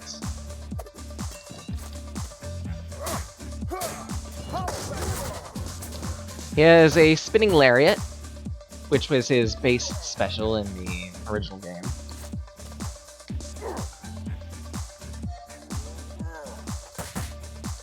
Crap. There are a few references here, I feel. Like, this fat guy with the cigar kind of reminds me of, Jackie Chan Adventures Toru, if that makes sense.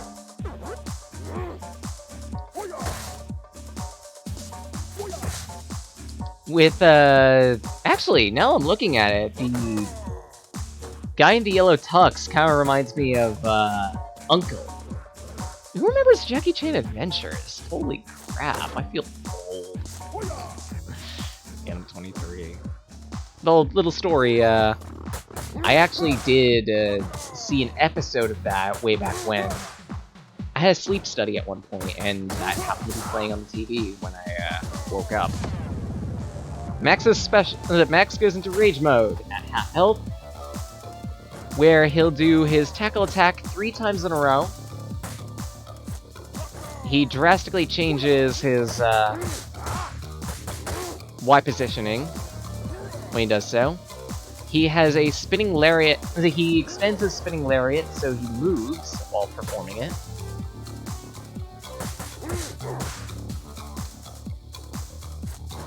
Quick tackles.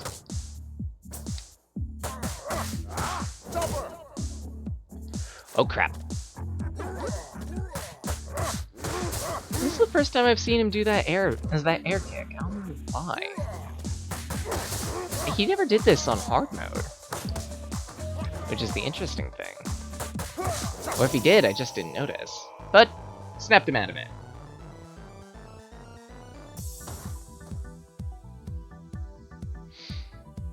So far, so bad. At least I haven't game overed yet. Yay. Minor solace. And skate unlocked. Max, are you okay?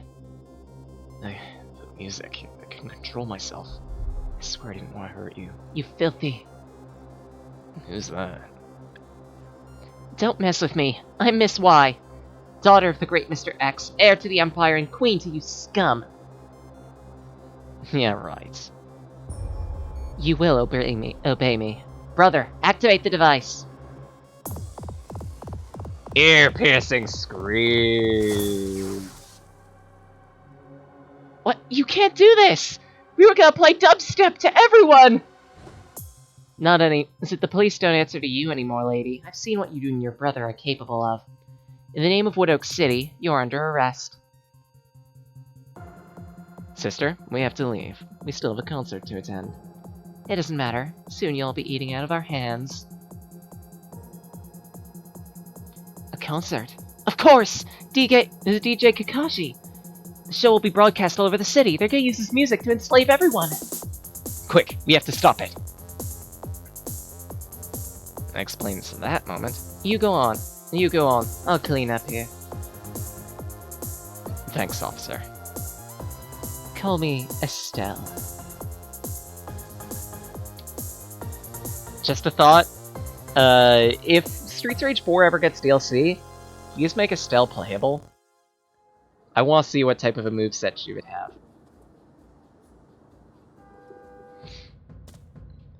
But that aside,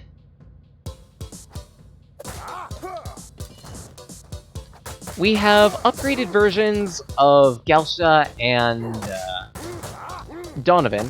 The Donovan these red Donovan variants will actually catch thrown weapons, if they can.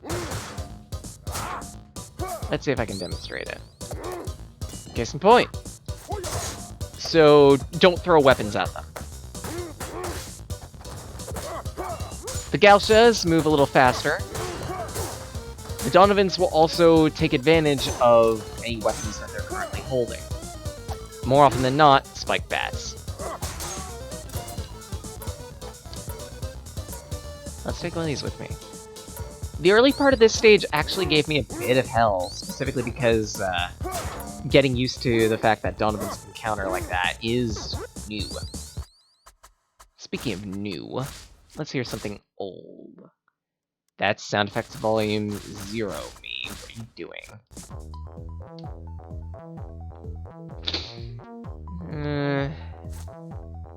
I can kinda see where that fits.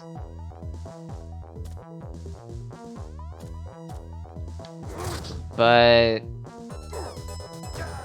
eh.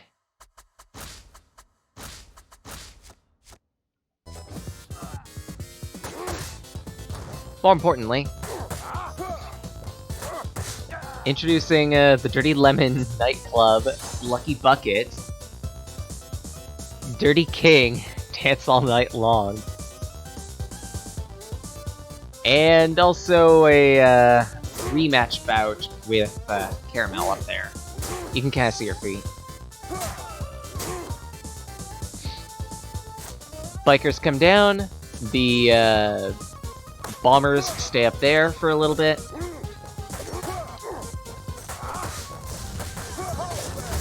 Get wrecked. You can pick up this hammer. It's a fairly short-ranged weapon. Nice, me. But it can easily stun lock if you're careful with it, and it's generally damaging. Also got some really good durability. Look at it, absolutely waste that Margaret.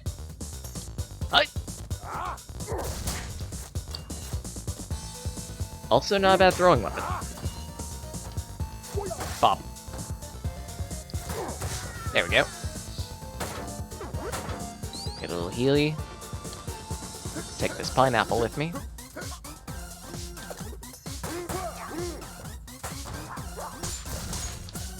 Damn it.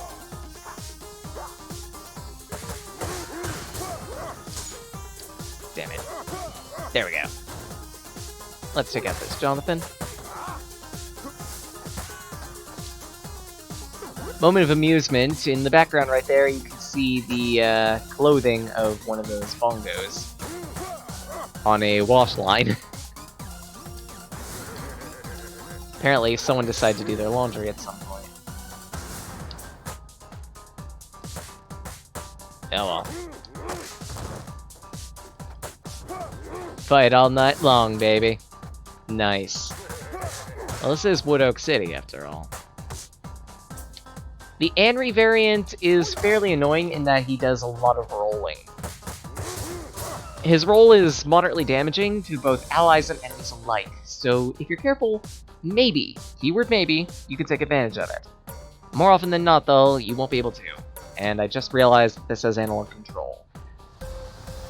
I'm sorry, okay? Streets of Rage is meant to be played with a D-pad, no matter what you say. Also, I'm very tempted. I came in like a... Anyway. I'll let you fill in the rest, if you, know what I'm talking about. But regardless, this Wrecking Ball can be used to take down a lot of health on enemies. Just, don't be near it yourself, otherwise it's gonna be fairly damaging to you as well. You can also gain a Sledgehammer here. Acts like a bat, and it's fairly powerful. Unfortunately, it went to the drain.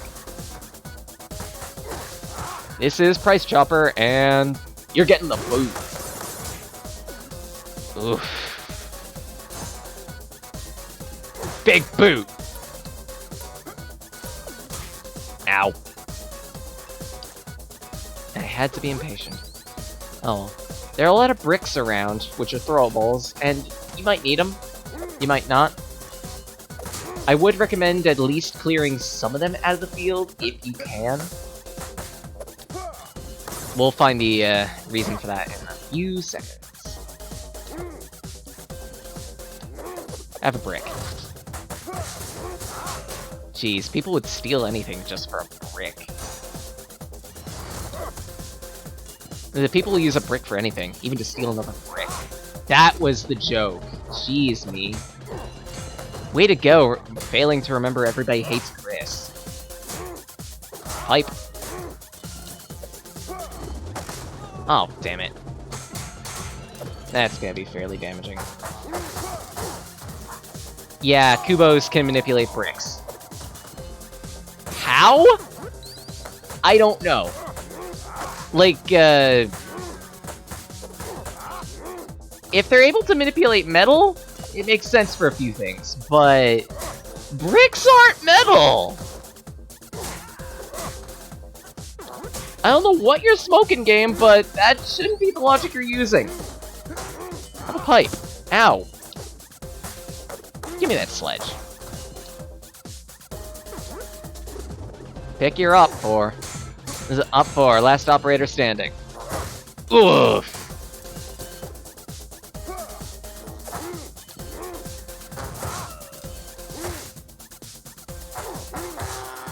Get wrecked. One more play swing. Anyway, I'm gonna take this with me. And boss fight time. I don't know how this guy has energy-based projectiles as weapons, but okay.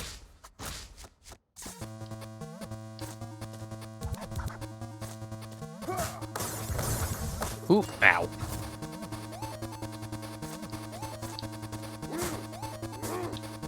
I think this is the boss music of SOR2 on Game Gear.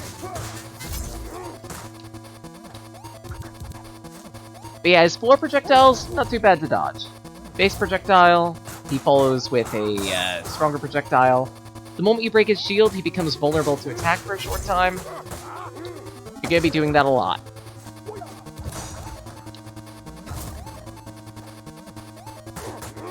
Go away. Go away.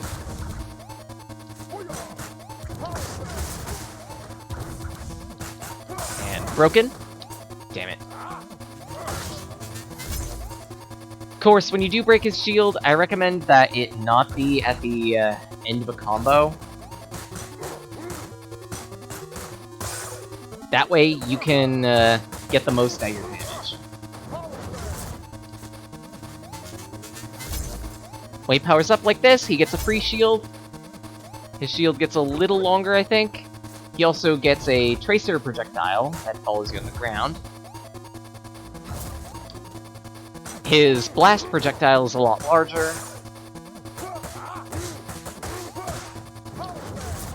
Damn it. Oh. Let's take care of you quick. Woo! Dunk you.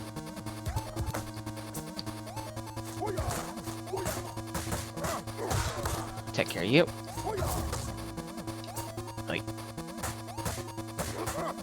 And elbow. Should be able to chip you out. Close the distance.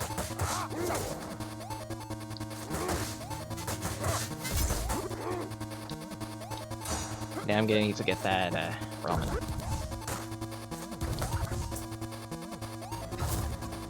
One blast there. And kicked. All set.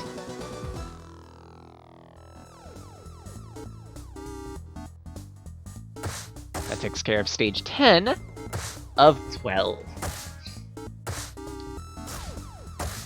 Ace is high. I think 20,000 is the S rank. Not sure about that one. But anyway, with that settled, time to take the lift down. To the airplane. Yeah, we're getting on their getaway plane. The bridge? I could see that working. Still kind of prefer this. You can dunk enemies off the right side if you're careful. Just don't get dunked yourself.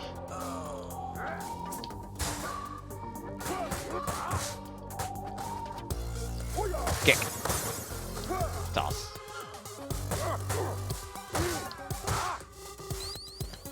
You have a few health pickups to help you along the way, should you think you need them. That guy just flew to his death. And in here, a little money. There's some Funyun rings. Damn it. Get over here. Let's see if I can... There we go.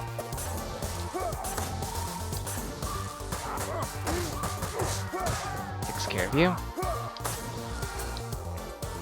I did it again. That doesn't work. Way to go, me. Way to go. But more importantly...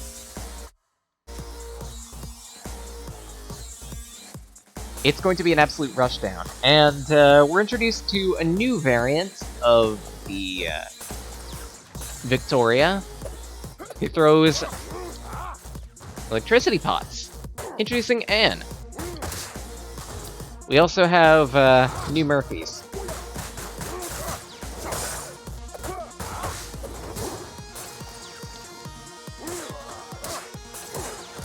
There we go.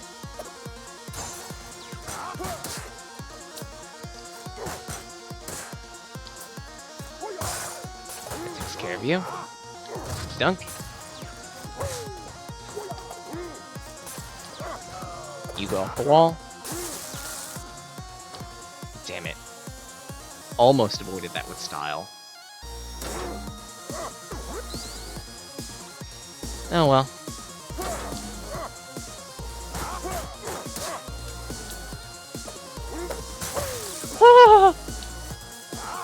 That was almost lethal. There we go.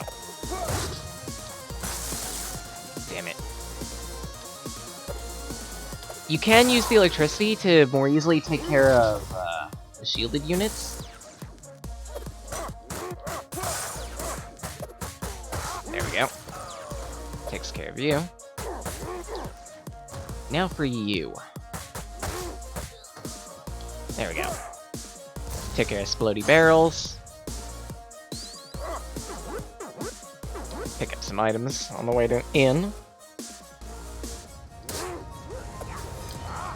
And by the way, after a point, the ramp right there breaks, and you can just have enemies there and they fall, and it's hilarious. I have a pineapple. You are armed with taser. Good to know.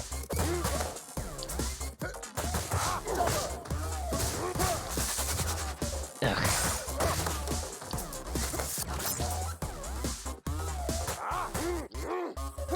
There we go. When they don't have a weapon, the riot guards will actually try to shield dash you. It's not fairly effective. It could be fairly effective if you know how to apply it correctly, but they don't, so it isn't. Have a pineapple. You're standing right in the blast zone. Dunk. Damn it.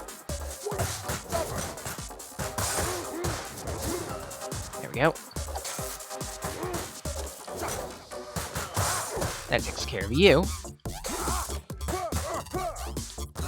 That was clean. Nice work, me. I wonder if this music is any different. Or is it still a bridge? It's still bridge. Lame.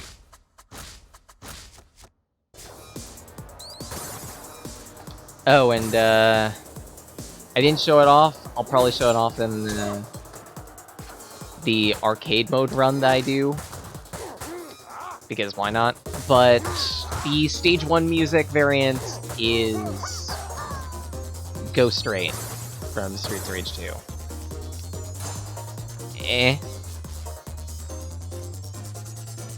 Hot take, I didn't really care for, I recognize it's a good track. It's not the best track of Streets of Rage 2 at all. Also, I've tried to jump on this table. Your jump isn't high enough. Sadly. Sapphire here has a much faster kick, if I haven't mentioned that, making her fairly deadly. Pyrop, what? I don't know a gem called Pyrop. Unless you mean, like, Pyrite, which you're still wrong, because that's metal. This guy's got it right. His name is Iron. Unfortunately, he crumbles about as easily as Pyrite.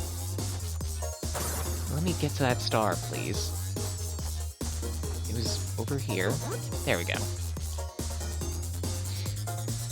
3 Noras. I don't know if they could buff one another. I'd rather not chance it. But regardless, they are armed with electricity whips, so might want to take care of them quickly.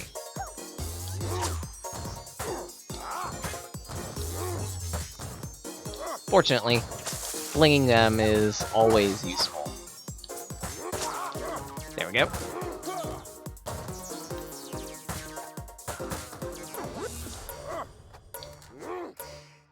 Alright.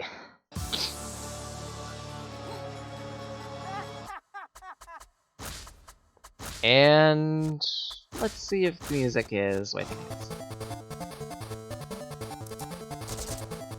Really? Factory? Streets of Rage 2 Factory? Okay. I prefer the remixed Mr. X's theme for this. Also, Mr. Y is armed with a floozy. He is, by all rights, a floozy. A floozy with white hair. I could have extended that combo better. When he goes into pinch mode, he gains access to a bazooka.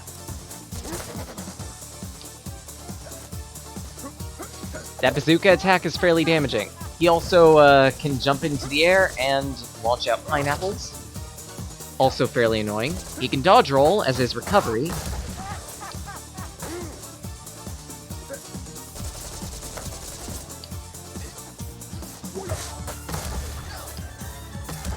His laugh is much more annoying than his daddy's, that's for certain.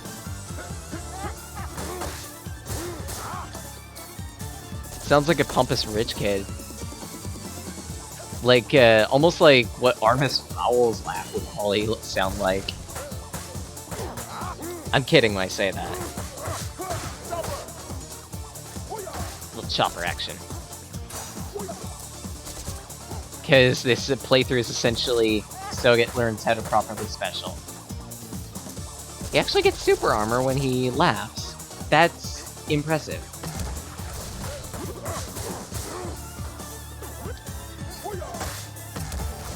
Alright. Almost done.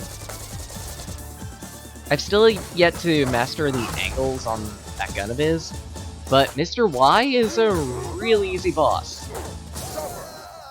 Bop.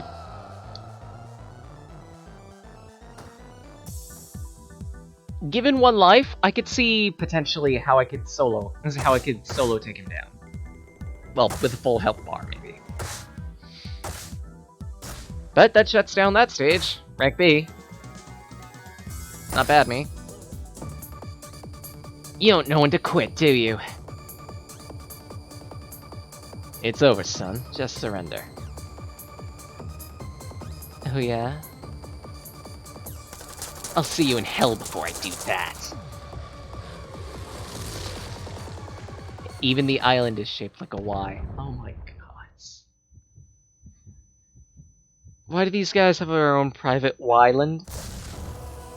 By the way, crashing that plane, look where our health is. Yeah, all that temporary health. So, good luck. You're gonna be fighting an uphill battle. Game! I said you were gonna be fighting an uphill battle. You didn't need to actually make the entire approach uphill. Thanks. I appreciate you. Oh well. But regardless, my health is back up. I totally punched you, but okay. Whatever. You get thrown. You get a knife. It's the Oprah show. You get a knife. You get a knife in the chest. Everyone gets a knife in the... Anyway.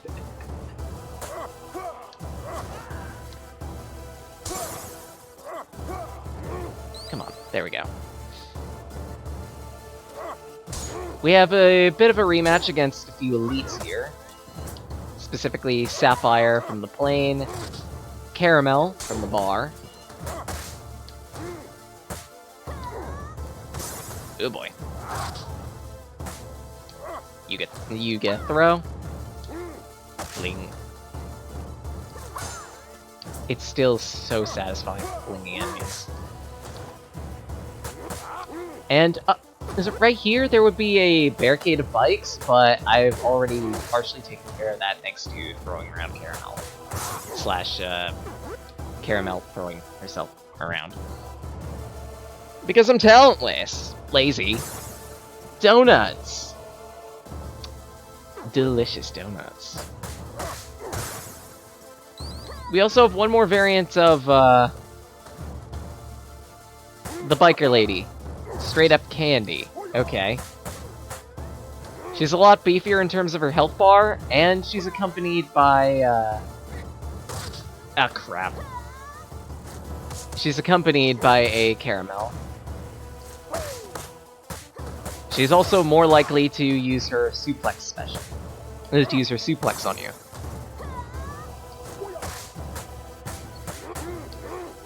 That takes most of you down.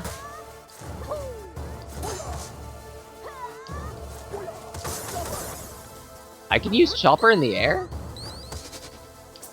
I didn't know that had air activation.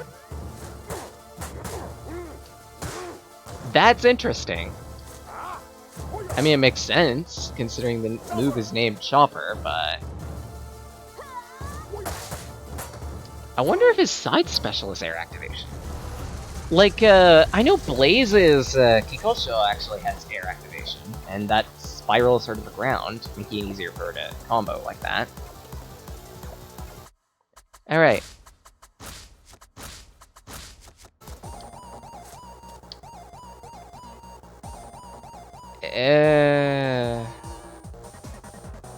The only representation from SOR3? I mean, don't get me wrong, the music for SOR3 is very hit and miss, but I especially don't like that. Like that pick. The hitmen we have here are ones that fire triplet, so they can be fairly annoying. We have Sparrow here, who is a stronger version of Pheasant. This music especially has some Behemoth vibes from it. Like Castle Crashers. That's what I meant to say. Wow, lol. Also, Little Wraith. Little Wraith. You can cut that rope. With a kick, apparently. And the chandelier can be fairly damaging to enemies. These swords can be fairly damaging to enemies too. Decent durability too. Generally might be a good idea to use them. Get dunked.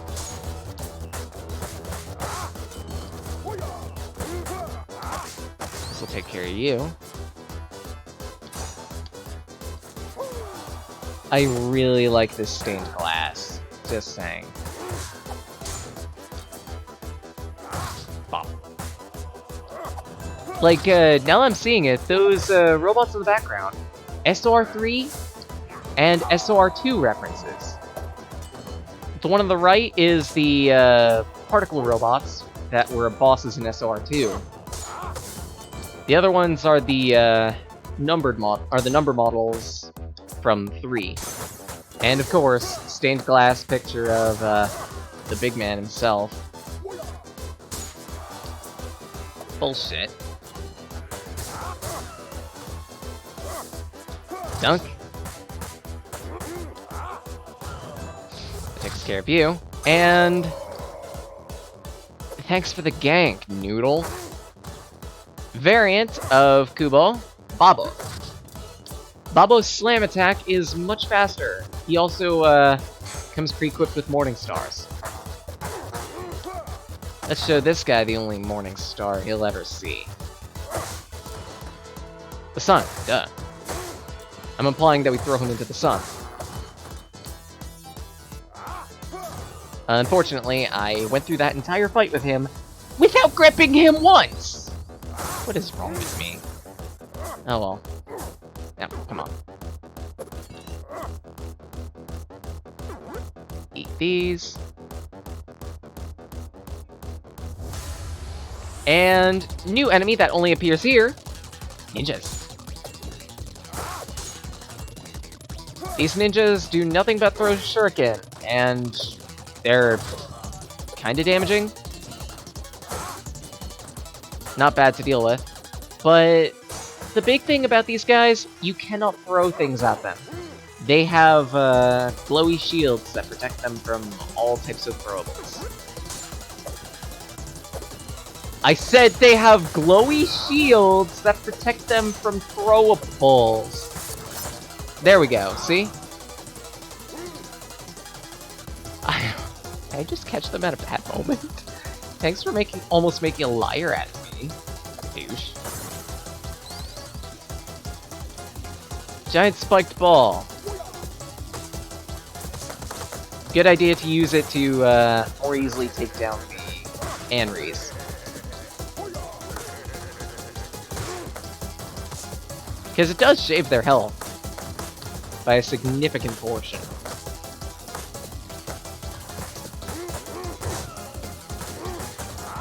Takes care of 2. Takes care of 3. Dunk.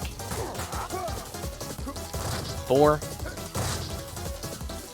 To just introduce these guys to Suplex City. Ugh. And toss. Toss. That takes care of them. No idea what this computer is doing here, but there are a lot of health pickups, you know, in case you're playing with a party. Might do that on my own at some point, who knows. Ways of money. And lastly... Did you want to fight with, Miss Y?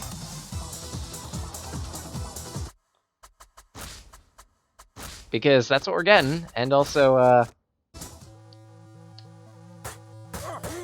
seeing what the soundtrack is for her.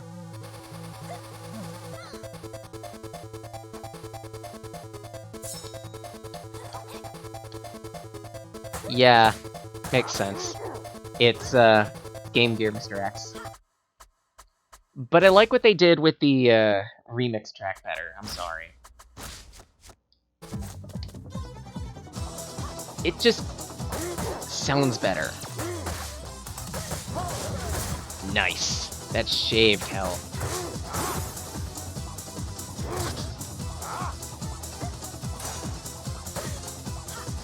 Miss Y is kind of a joke, kind of like Mr. X. Sorry, Mr. Y. I'll never get used to saying that. In pinch, her rapier gains an electric property, and she can use it to, well, lance across the field at a diagonal. That can be fairly damaging. She always does it in one of 2 different angles, usually to cross in an X. So that's an easy way to remember it. She's got a rapid thrust attack, which is okay, damaging. A even more rapid thrust attack.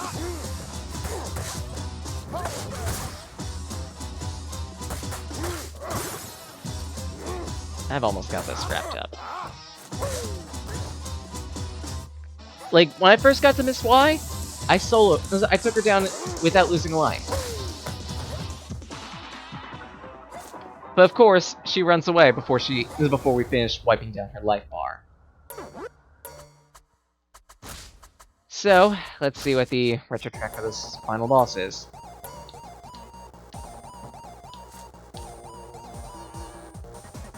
Really? Really? I am hella disappointed. I am hella disappointed.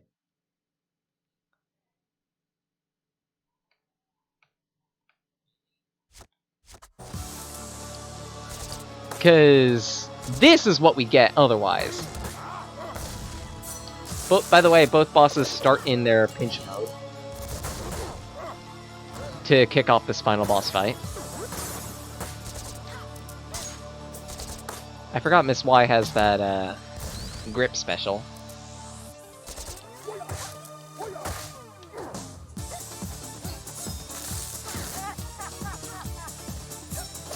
Oh boy.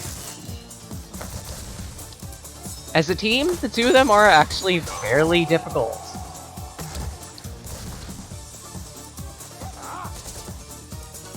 Alright. Usually, you'll want to single one out. Focus on them exclusively. Just to make things easier. Nice work. Usually, I end up focusing Miss Y because, or at least the first time I did it, I focused on Miss Y because I found her to be the easiest of the 2. But even then... Nice chain. If you chip down one of their health bars enough, they'll dip off stage. And, it seems their adoration of technology, is shared with their pappy. Now the true final boss begins. But first...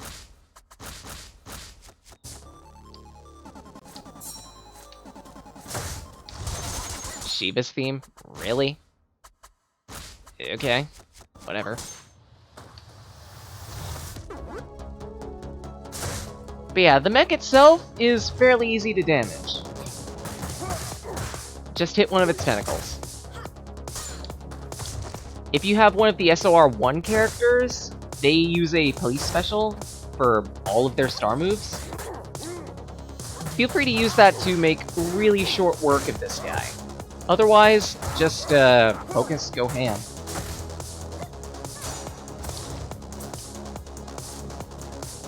Always stay away from mid, because the mech is just going to absolutely eviscerate anything in mid.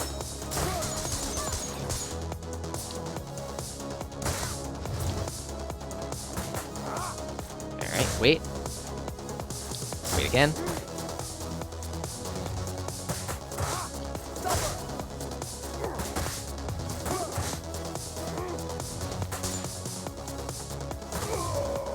I should have been paying attention.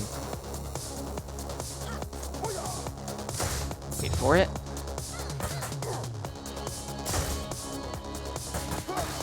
Just shut down this thing with damage. You thought you could get to my back? I'm sorry. My back is protected by a chopper. My front is protected by a chopper! Revelationary. Revelationary! Revelationary! Okay. That was English, apparently. But anyway, we chip down one of their health bars. The other twin decides to take up the mantle. Apparently, they just don't want to be outdone by one another. And when they do, this attack goes into a 6 pattern. The laceration attack that you saw that was making lines on the floor turns into a X laceration.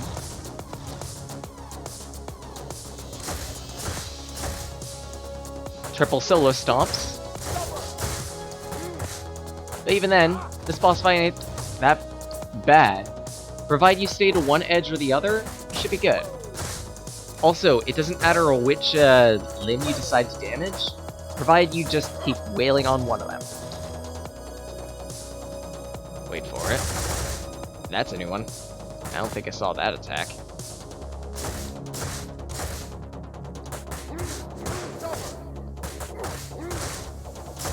Oh boy. Keep to my corner.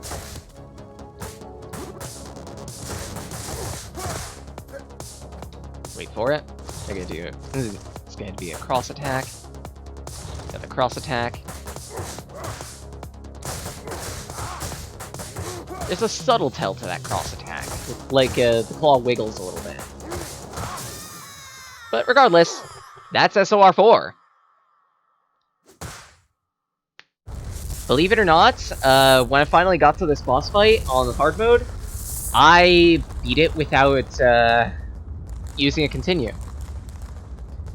The rest of the stage gave me trouble, but I only actually lost one continue, now that I think about it. Never mind. But yay! Cleared Streets of Rage 4 on normal mode. Not impressive. But at the same rate, I won't say that I'm awesome at Streets of Rage. In the background here, we can see little pictures of the results. I actually skipped through the credits too, so I want to leave these here. Just give my overall thoughts on the game. I love it. I can respect the choices for the retro soundtrack.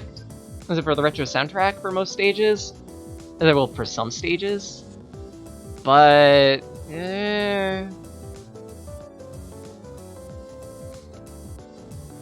Alright, actually, no wait, Yuzo Koshiro actually did do a couple tracks in this game. He didn't do all of them due to scheduling issues, if I remember correctly, on both of their parts, I want to say. But regardless, the twins got arrested. Huh.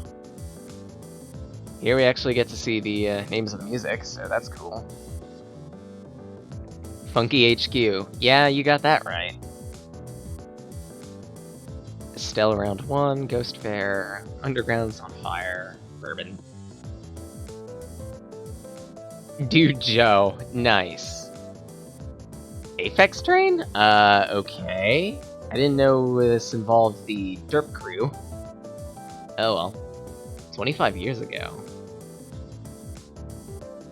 Is it Akira? Makes sense. This is called it. It's Extra, huh? I like this music. Voice credits, always nice. I'm pretty sure I'm not going to recognize a single soul on this list. Yep, I don't recognize a single soul on this list. Nice. Story writer, cinematics. Just saying, really great product. I like the gameplay, I like the combo system, it feels really fluid. Would I say that this is comparable to Streets of Rage 2 in terms of how much people like that game? Yes, and I'd say that this is actually the better product of the 4 Streets of Rage games that we have. Actually, do I technically count 5 considering Bare Knuckle Mobile? I'm not sure on that one, considering I think Bare Knuckle Mobile is exclusively Japanese. Oh well. Regardless, actually no wait, it might not be. I might be thinking something different. But I know Streets of Rage 1 was ported to mobile as part of Sega Classics. Adam, of course, getting a commission. But anyways, I really like this game. I really like this game. Some of the music is a little odd in places. I can get used to it.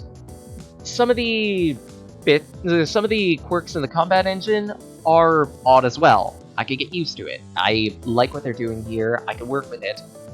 It just feels like a natural evolution of Streets of Rage, and actually, that's the best way I could summarize this game. Streets of Rage Evolution. Because it incorporates a lot of things from SOR 2, yes, but it also incorporates little nuggets from 1 and 3 here and there as well. Like, the whole air physics thing is exclusively unique to, well, mostly unique to Streets of Rage 1, for example.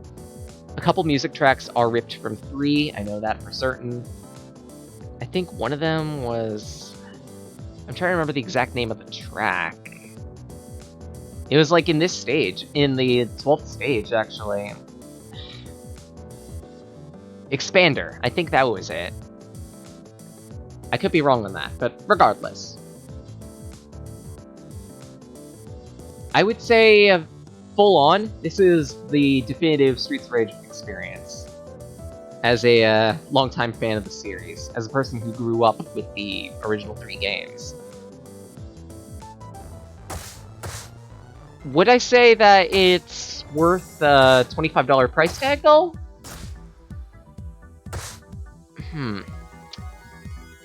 That one's up for debate. Also, Steam achievement for all clear Adam, so fudge! I gotta do it with every single character, without switching once. For record, on the hard mode playthrough, I played with almost every character that I had available. Actually, I played through every character that I had available and made available. But, by the way, that's also how I know the SOR1 Flame Special shreds the Y-Mech. Like, to pieces. Don't believe me? Try it out. But regardless, would I say this game is worth a $25 price tag? I'd have to do some self-convincing on that one. Mind you, I did buy opening week, so it was 10% off, so I more paid $22. But even then, it's still a bit of a toss-up. I'd say this is easily worth $20. Definitely, considering the content that you get. $25? I'm not sure. It could be. It depends on the type of person you are, though. Regardless, though, I figure the best way to finish up this last hour is just to mess around with arcade mode. On hard mode, because why not?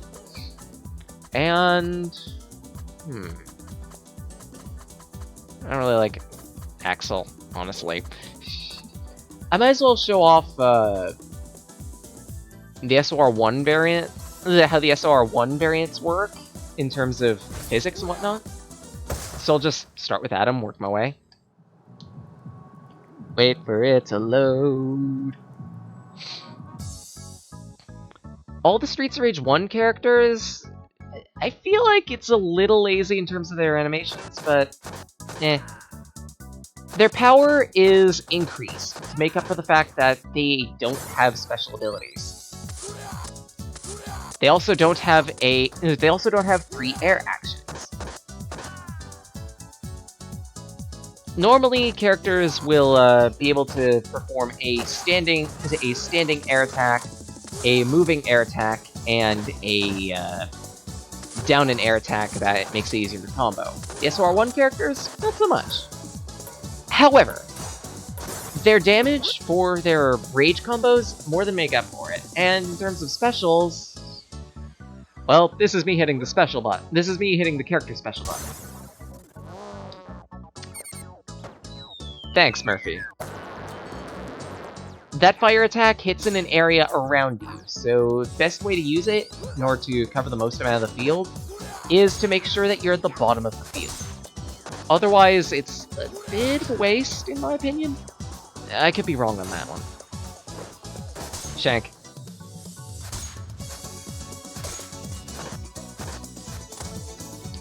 I also feel like the physics for the Streets of Rage 1 characters is a bit wonky. I do get that they're using the proper Streets of Rage 1... actually, no, they're not even for the aerial. Normally, if this were Streets of Rage 1, the aerial attack would actually lock your momentum after being executed. But this is taking some notes from Streets of Rage 3 and allowing you to change direction there. So voila, if you're saying Streets of Rage 3 barely has any representation in this game, it kinda does in terms of its engine. I still agree that there's barely any representation, but I could argue it. Oh, you don't have a charge attack either. The back attack also feels a little gimped, but maybe that's just me. Like, in SOR1, it lasts a long time. But I get that they might do some balancing.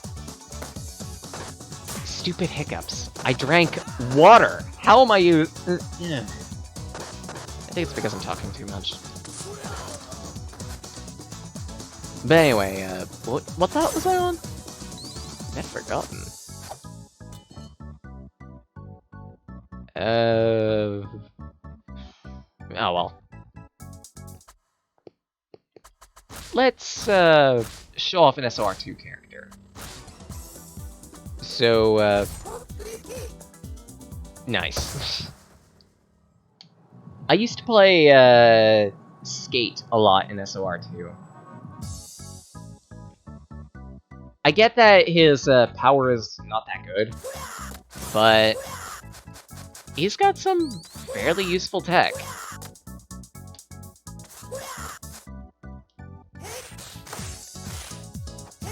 Not to mention, that throw is very useful. In the original Streets of Rage 2, that throw could easily help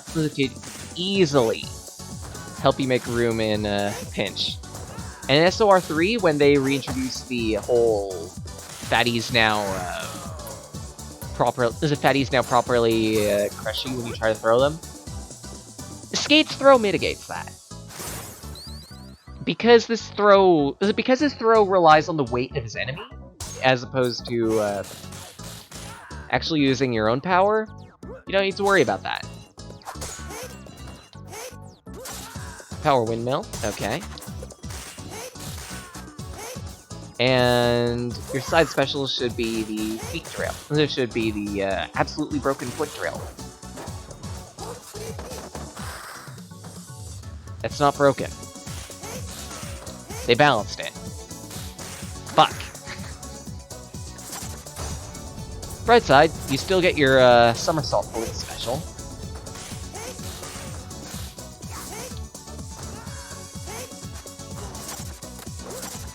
I feel like the angle on that is a little weird, but okay. Whatevs. Right, I forgot. It technically counts as an air attack to Donovans. So that's actually kind of aggravating.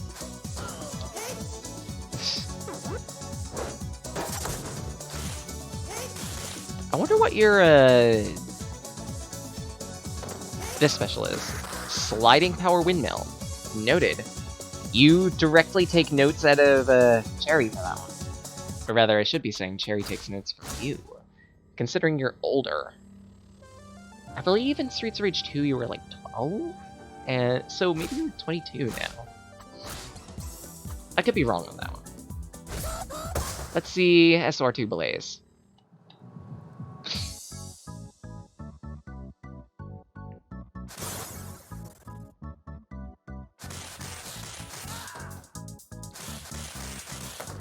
That kick actually does 2 hits now? Engine quirk. Okay. Still have that, flip chop attack. Slam. Judo throw. Okay.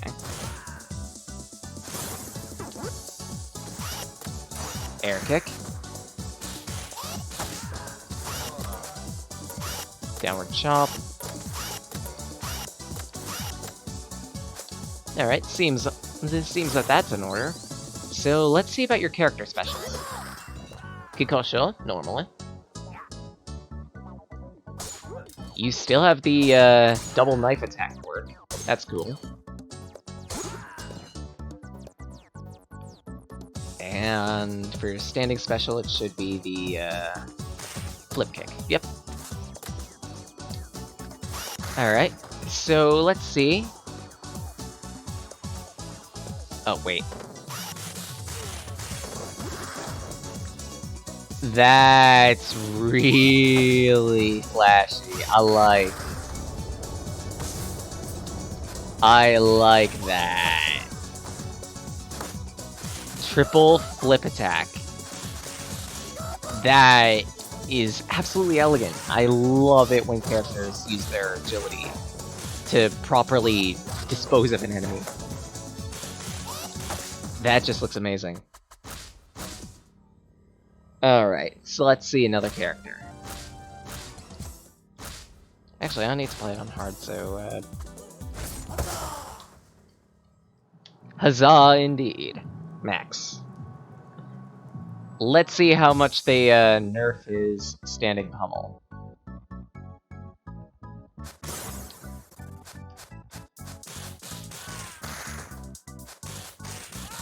That works. Okay. Let's see if I can't grip someone. Get over here. You can still jump and throw. Good.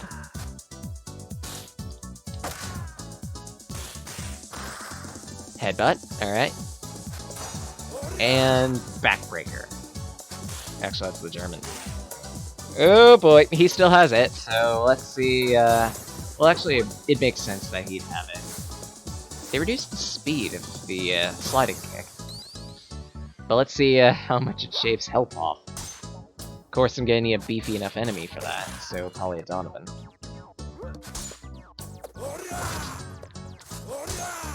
Ow.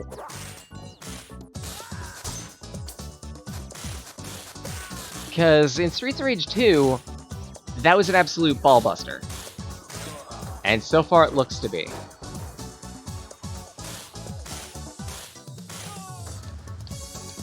Looks to still be as beefy as ever.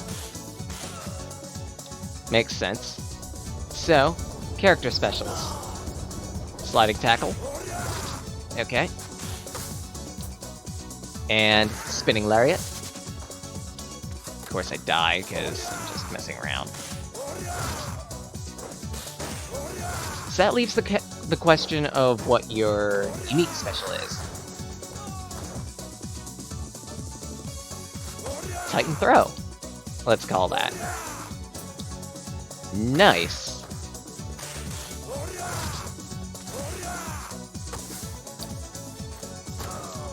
Get wrecked. Alright, so now... Meh. Hot take, as a kid, I used to play this guy a lot. I used to play, Axel a lot, but... eh. Nowadays, I'm kinda eh about him. Stone. Wait, Stone. Headbutt. Oh, is it still quick? Significantly cut down the damage on that to make up for how broken it was on the original game. Yeah, in the original game, Grand Upper used to take down an entire health bar almost.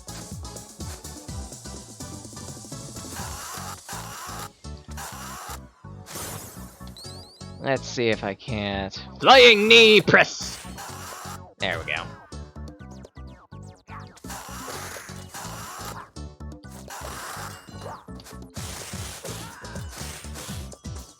Fling you.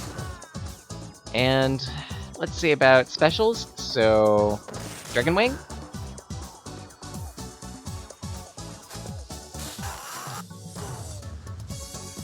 Then from side, Pummel. I don't know what the name of that special is. I'll probably research it in the bio section. And for character unique, we have...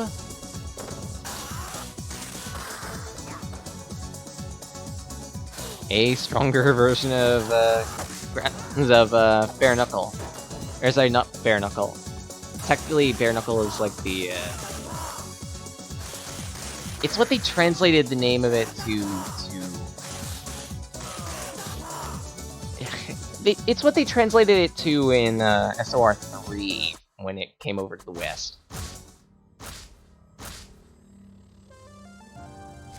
Actually, what was it called? Let's take a look at the extras for a moment so I can properly research tech names. I'm sorry, I'm really big about this type of thing. Yeah, Dragon Wing Grand Hook. That's what it's called. That was his was one of his upgraded specials in SOR 3. Figure we might as well spend a little time just looking at these.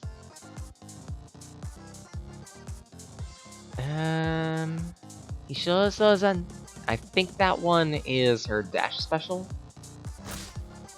I'm amused, by the way, that she got kicked from the force for anger management issues. Of course. Of course.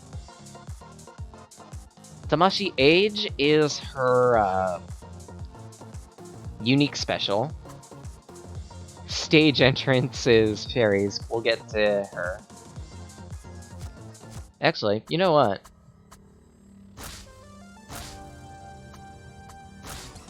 Let's be fun about this. I've shown off Adam. I've not shown any of the other main cast. I'm no daddy, sir. Let's start with Cherry. Just see how far I can get on a single playthrough. Cherry is an interesting one. Her combat style in her bio is specifically stated to be Pogo. There's a reason for that. She prefers to be in the air.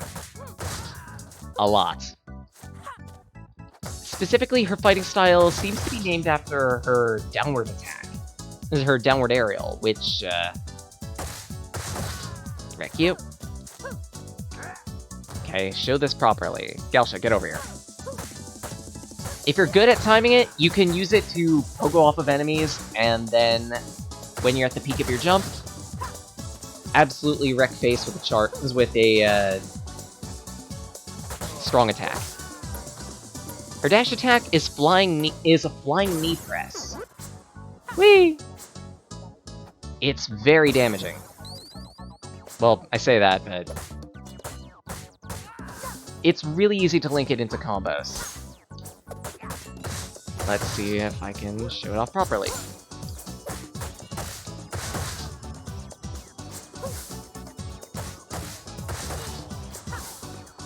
And of course, the enemies I want to show it off on are dead. Donovan's will treat it as an aerial, as well as her leaping up grab attack.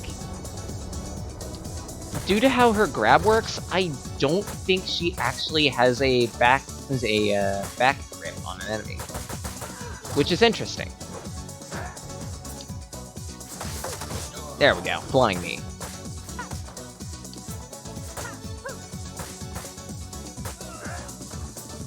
Generally, the way you'll want to play Cherry is very momentum-based. You're going to be doing a lot of stage traveling. Well, if you do it right. Let's see if I can get a proper combo off with her. Yep, there we go. That's much better. Swing. Like I said, that knee is strong.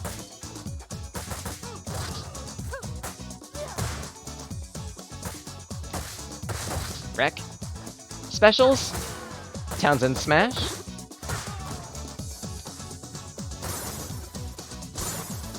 And as for her base special, I'll probably show off all of it in a couple moments. Sound check.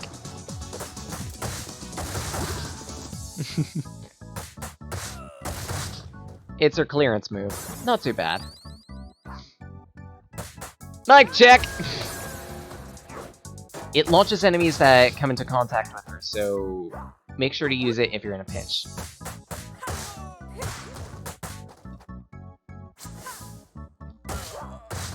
There we go. Ow. Flying knee. Press. Dunk. Take that, Donovan.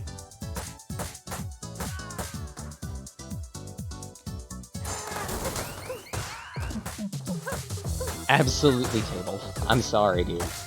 You're not getting any luck. Bop.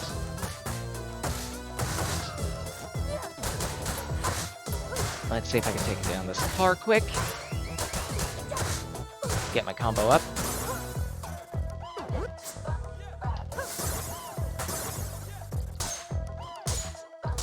I've still yet to get an out-of-this-world combo. It's actually fairly difficult.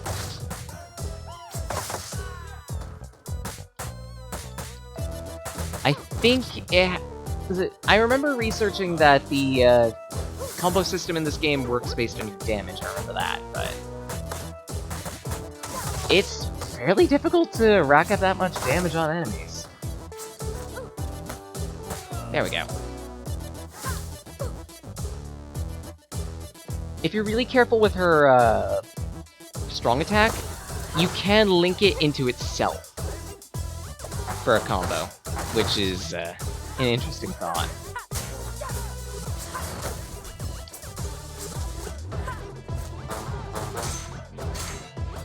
Damn it.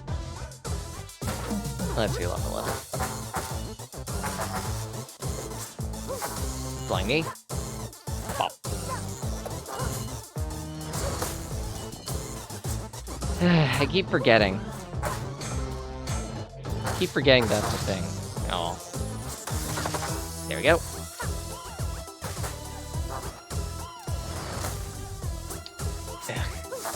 Bad damage.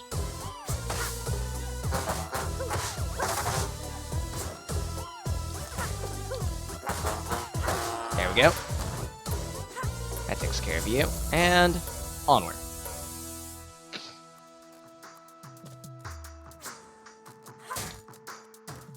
Minute lag, nice. Probably because I'm streaming. Normally I get, like, absolutely zero lag. Bop.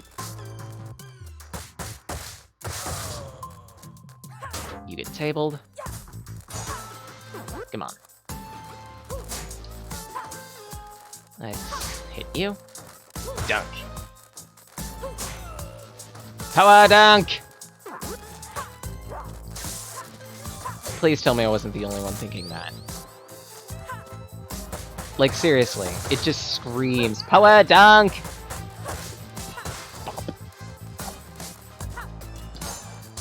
Knife you. Knife to meet you. Thank you so much for visiting. Someone please stop me from making any more terrible puns. I'm pretty sure what little audience I have will absolutely disappear. You get an E. You get an E. Take an E. Whee! Alright. And it's boss time. Take you. If you're really careful, you can bounce off Diva and avoid her electricity. It's really stingy in terms of the timing. So I wouldn't recommend it. Damn it.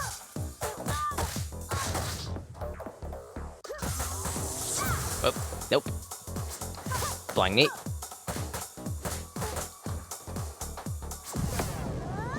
Knee. Or I can miss. That's fine.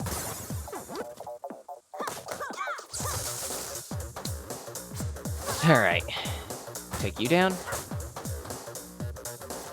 Oh. Even when you've gotten onto an enemy's head like that, and by the way, you can trigger that grab just by jumping on enemies. You know, without the additional melee attack. Let's see if I can demonstrate that. Ow. You saw it for a frame there, likely. Probably not enough time. Case in point. Thanks, Signal, for absolutely wrecking what I was trying to show. But you know what? It's fine. It's fine. It's fine. It's fine. Bop. And dunk. You little jerk. You know, just for that.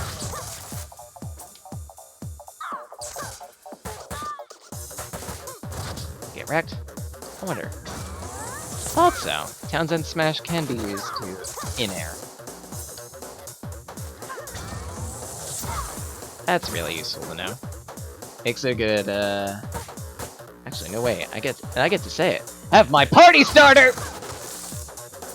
No. I enjoy that. Even though my health won't. Enough gimmicking me. Stage entrance. And with that, we exit stage 1.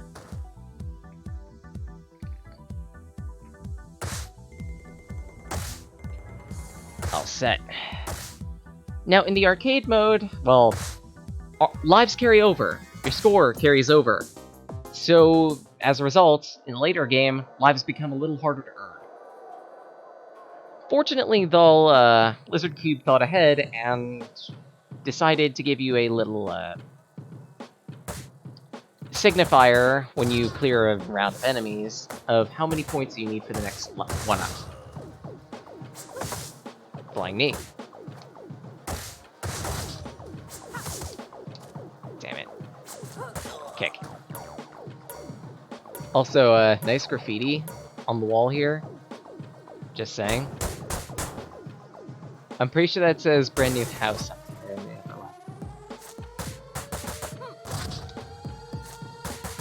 left. Take you down. Little pick-me-up. And take care of you.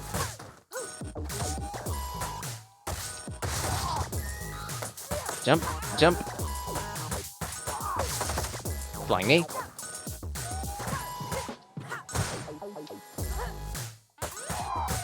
There we are. Dunk. Let's see if I can get this ring off. Whoa! Or not. Thanks. You, kind of gave that to me.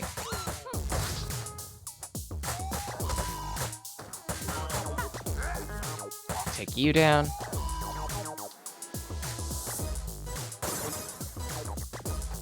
Thinking about it, how exactly would Blaze be in contact with Cherry? Like, I'm kind of imagining that, I'm kind of imagining a moment where it's like, hi, it's Blaze Fielding. Hello, this is Blaze Fielding. I would like to speak with, Adam Hunter. I'm sorry, my daddy can't come to the phone right now. Wait, daddy? You have... He didn't tell me that he had a daughter. And then just, like, somehow Cherry gets involved because, for one reason or another, her gig can't play in a specific area, and she's got nothing better to do. Considering it's Wood Oak City, I wouldn't be surprised. Give me your head. Introducing Jack. What is it you say? Okay. To this city to deliver a message. Knives for everyone. Knives for everyone?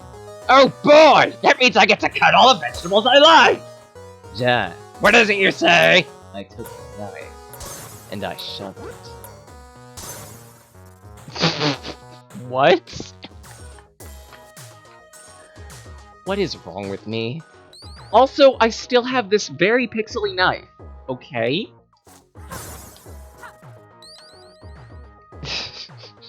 I didn't know you could take weapons out of those things. Okay, I'll take it. Only lasts 4 more hits, but I'll take it. Flip kick. Bop.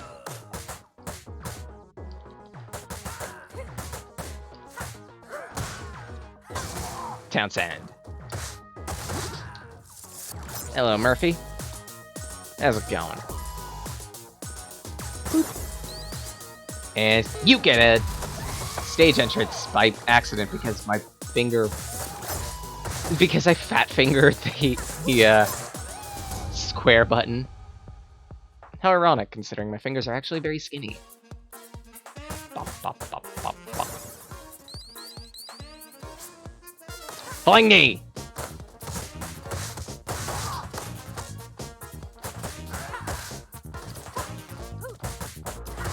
And that takes care of you. Ah, highest I've gotten so far is an excellent. Just on record. Also, you can't grip these guys while they have their shields up. Very disappointing.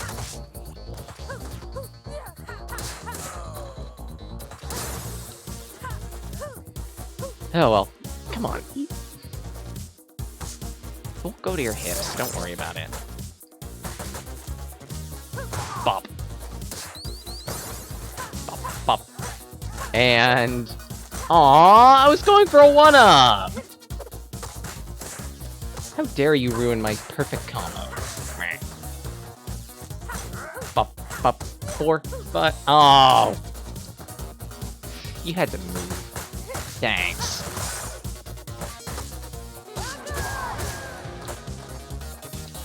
Oh well. It's not like it matters. You piece of... You know what? Have your own taser back. Asshole. Just for that.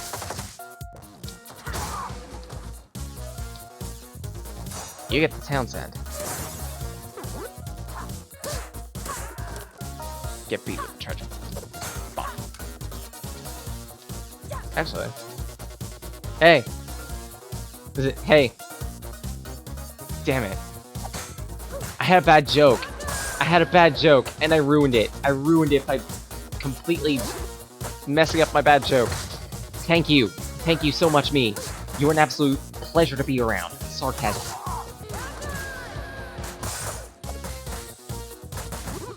There we go.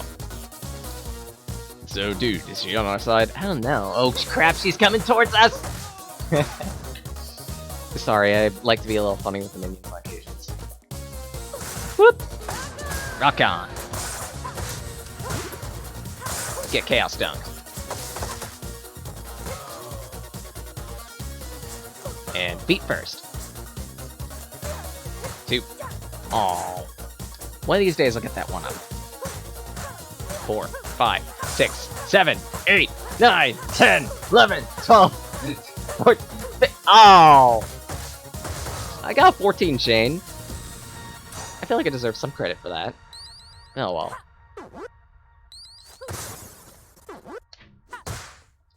Let's kick down this door.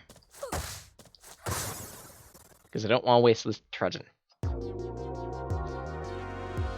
Hello, Commissioner! And your dirty money. And,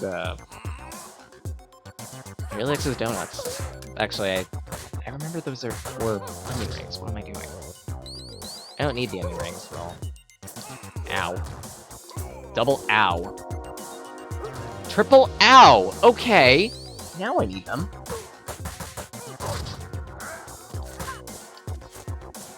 There we go. Whoop!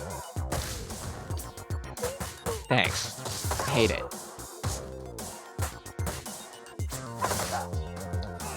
Apparently he knows my tiger knee, like the back of his, knee.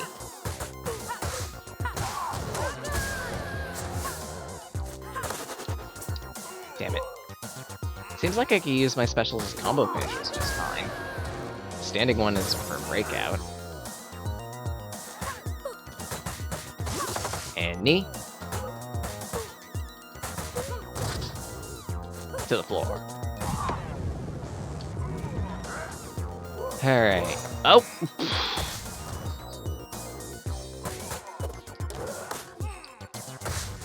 Oh, for the love of... Woo! No? You're going to take this small child to your face, and you're going to... Let's not say that out loud. Ow. Frick. I thought I could be clever and grip my way to safety, but no. Can't be that lucky. God damn it. And knee. Wait for it. Oh! That Barney is like a sliver of hell.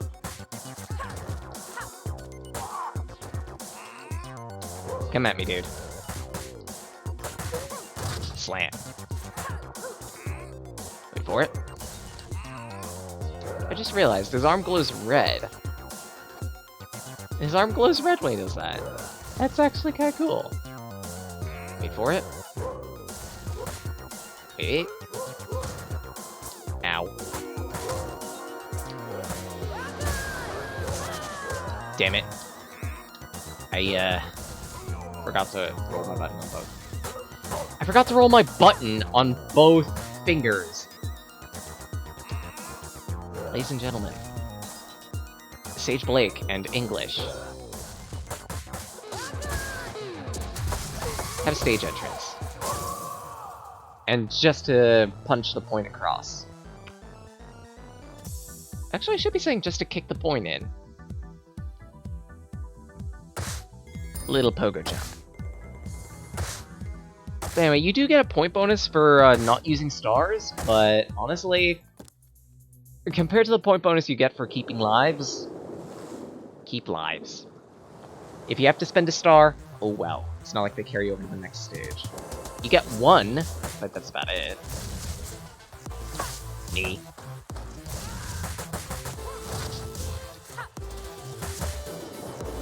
And... okay. Let's keep my combo going for as long as possible. Knee. We are the knights who say...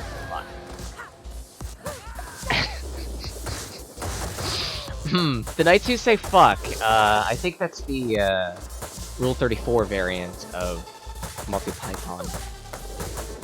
Multi-Python and the whole... then the, Why am I actually thinking about this? Multi-Python and the Holy Dong. What? Actually, no, it would have to be a cup of some type, wouldn't it? Nope! Nope! I had a thought! I'm not gonna voice that thought. That would be too hot for minors, me. What are you doing? Like, you have a problem, and the only solution, apparently, is more perversion. Okay! I hate you, Francis. Hope Francis. Let's just stop while I'm ahead. I can't even say that. I think I'm just so lewd. Well, anyway. Townsend! There we go. That takes care of the health issue I was having. Not the Donovan issue, however. That's taken care of on Tuesdays. This is not Tuesday. This is a Saturday. There we go. I panicked. Oh. Knee press. Knee press. Oh. Freaking knife gouges. Bop. Take that. If you're really good with your timing on bat type weapons, then you could actually hit an enemy as they're dropping to the floor. Timing's really strict, but it's really fun if you can manage it. Have a shank. Prime shank of beef. Why was that what came to mind? Okay. Prime shank of beef. Sure, we'll go with it. We'll roll with it. Oh boy, and it's the boss whose lackeys absolutely tear up my throat. Yeah, shut!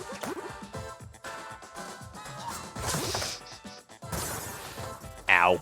Little fun fact, that radiator on the left side of the ship, you can actually throw enemies into that. Not as my character, though. And it's fairly damaging.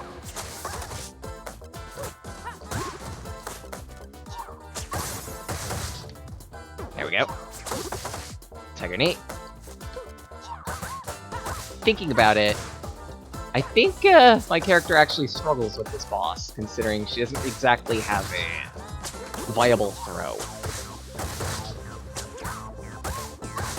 Like, she's got that, but it's mostly damage. Oh well. If it's damage, it's workable.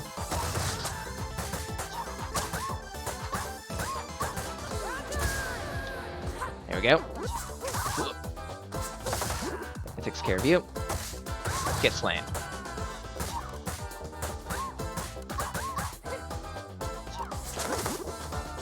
Damn it. Got all nutty.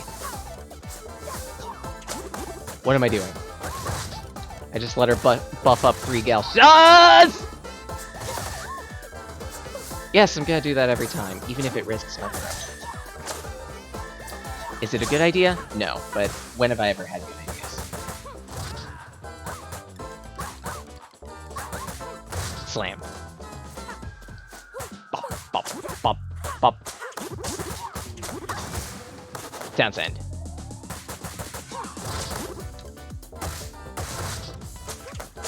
Ow. Nice work. You know what? Just so I avoid losing too many lives. Stage entrance.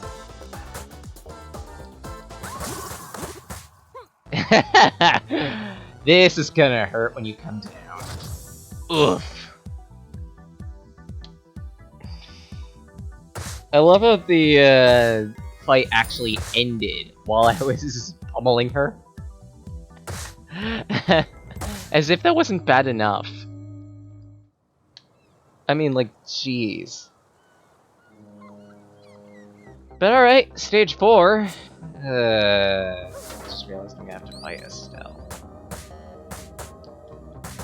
And... well, rubies aren't bad. Ow. Right, a little quirk with the SR4 engine. For one reason or another, and I don't like this, if you end up, how do I explain this? Suppose I get knocked into the air by something, and I whap into a wall. For one reason or another... crap. Oh, good. I'm not gonna go flying into the, void. For one reason or another, just, if I try to tech it, then I gotta wait until after I've hit the item that... look, you can actually jump to pits. Damn. Right, you can actually, if you're trying to tech off of it using up and jump, then... or, sorry, jump, period, then... it works a little funky. Crap.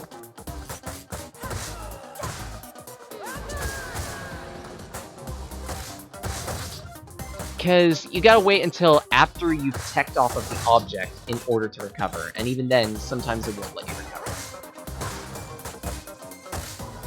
It's a little weird, I don't like it, but hey, what can you do?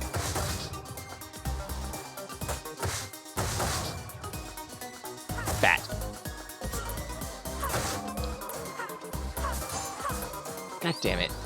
I was trying to extend my combo a little more so I can get to the, you two. And... bat!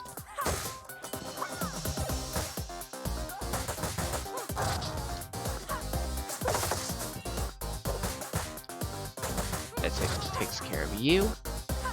Hit that. Bop. Bop. Bop. Come on, come all, to the giant, Gaussa hitting parade. Yeah, half off. Why? Because, too many Gauchos were falling sick. Didn't want to get, hit that much. There we go.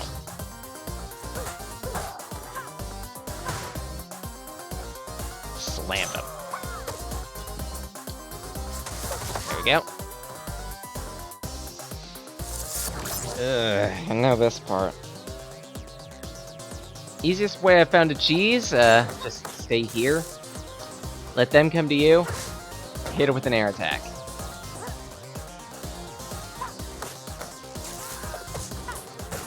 Crap. I forgot my, air attack does that. Or my, heavy attack does that. I hate...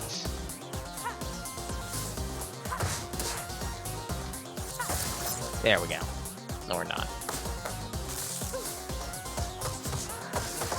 Me? Crap. Let's take... he just got meteored. I think we're gonna be seeing him in the water. Fuck. Gonorrheic passion. I'm sorry? You didn't hurt me. You didn't hurt me. You didn't hurt me!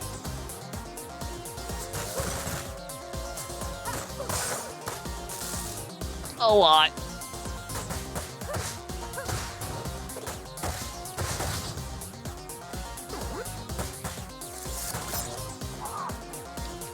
I enjoy that.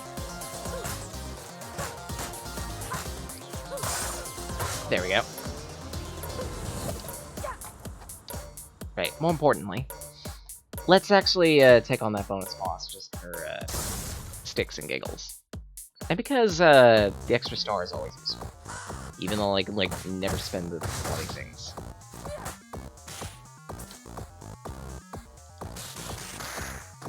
Okay, that's new. Take that. And we'll be like that.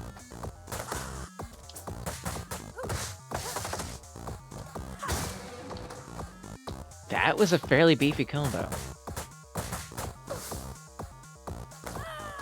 Damn it. Really, you get kicked out of it if you lose a life, and you don't lose that life. That is very useful information. I don't know why I thought a flying knee press would send me into the drink there when I'm holding a trudgeon. But okay, whatever. Whee! Bop. Get dunked. Get dunked on! Bop. Get onto your face. Seriously, that is not something you want to pay witness to. A person getting mauled in their face.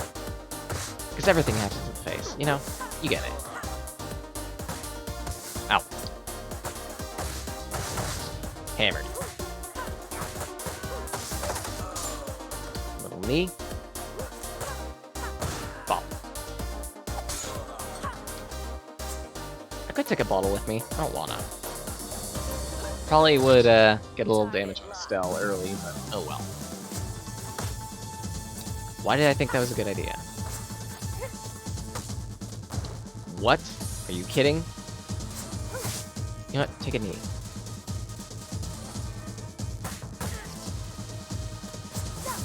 Right, you resist grips. Let's see if I can... There we go. Yeah, boy. And we're getting fire.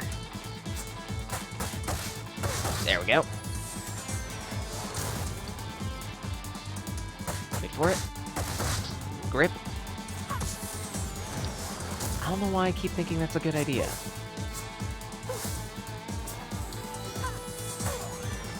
Let's try that again.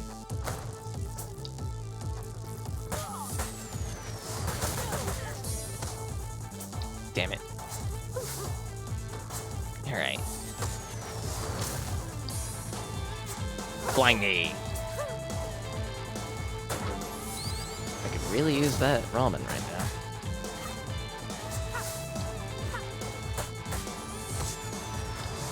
Damn it. Thank you.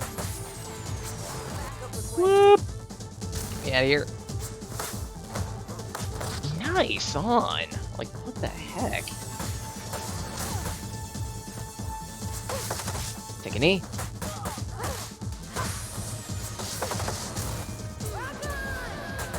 Damn it, I should have used Townsend. Oh well.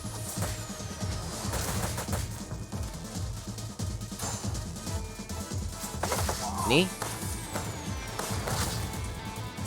Nice shot.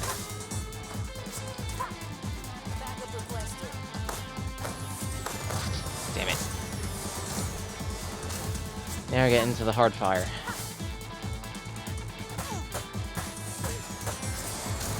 Wait for it. Nice.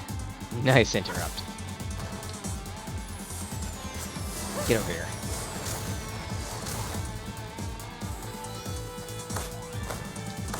Damn it.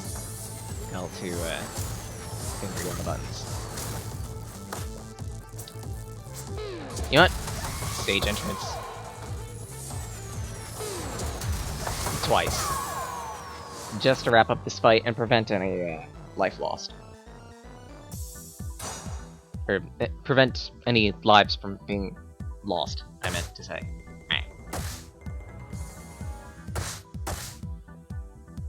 Alright. Next stage up. Yeah, this run will probably be the last. I wanted to show off the other characters. Oh well, I could leave that for another stream maybe. Well, if this game comes back for stream anyway. We'll see. We'll see.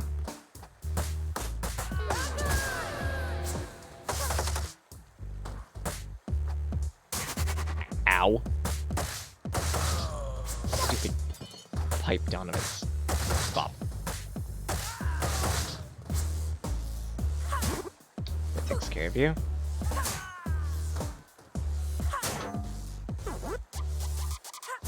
I think there's some more references in the background here. I remember at some point there's a graffiti that says, like, where are the pixels? That's a really nice dig.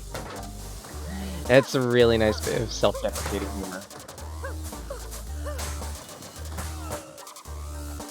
Because, like, one of the biggest problems people had with this game was, where are the pixels? Like, on the one hand, I get it, but at the same right, come on. It's 2020. We can get away with pixels whenever we want. We can get away with having pixelated game whenever we want. But a game with gorgeous animation like this? Surprisingly uncommon. Like, only nowadays have hand-drawn animation type games been common. Like, the last one I remember off the top of my head, the last game I remember off the top of my head with hand-drawn animations like this was... Okay, I remember two, one of which is still a project in development. Cryamore. Look it up. It's a RPG that focuses solely on using hand-drawn animation. I think they had a Kickstarter at one point. I don't know how the progress on that project is. I might need to look it up at some point. Maybe I'll do it for a Demo Dilemma. No, sorry, I mean a preview preview. If they actually have a demo. Well, a public demo, I mean. They've had beta demos, but that's mostly for Kickstarter backers. Bop. Regardless, I believe... I thought there was supposed to be some rubies back here. Oh well.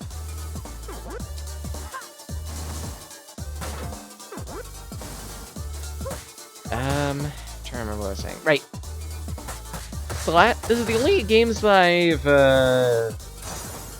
heard off the top of my head of using hand-drawn animations like this. Streets of Rage 4. I could list them on one hand. Streets of Rage 4. There's Cryamore, which is yet to be released. Dust, and Elysian Tale. And that's it.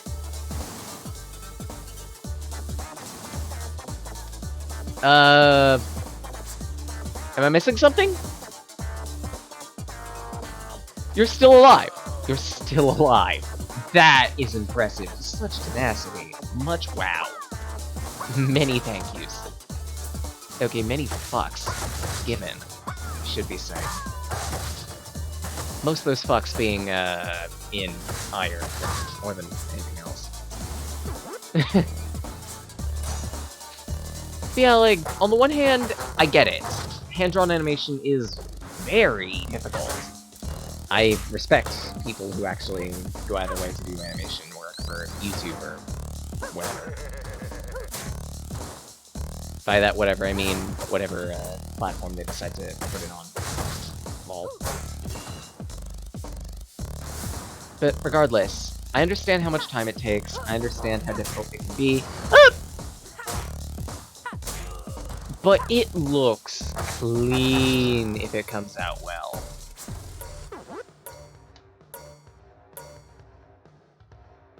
Like, this would beat Pixels, and this would beat 16-bit, 8-bit, 32-bit any day of the week. And little Sega graffiti in there. Is it mixed in there if you can see it? Right around here, above my head, as well as the name Galsha. No mercy. I'm amused by this. Ride for help! I like the aesthetic of this place, the Red Demon. I'd like to play some darts, but sadly, not on the mission. I wonder if this place has any food in it. Like seriously, what type of bar doesn't serve food? Like, you know, little treats and whatnot. Nuts. Fries. Barbecue flavored potato chips was my third item. I don't know why. That doesn't sound right. The third of these is not like the others, and is shittier than the rest. There we go. Ow. Just lost my health. Thanks. Sugar honey iced. Anyway.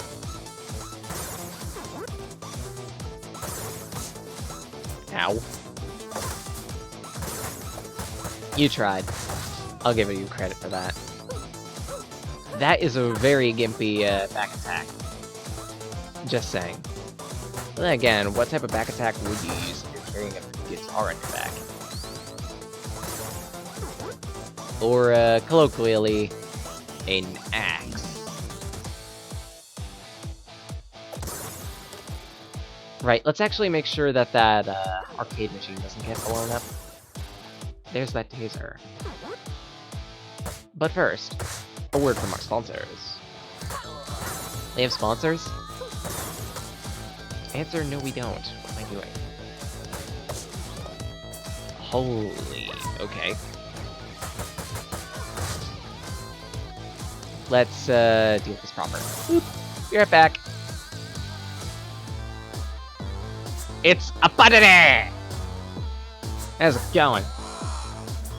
He's got a wake-up attack. He does body presses. He is pretty hard to grip. He's got throws. He's got a running lariat. And I am absolutely punishing him with Tegumi.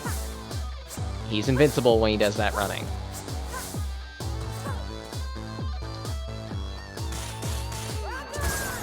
Nope, you're not getting the chance. Bop.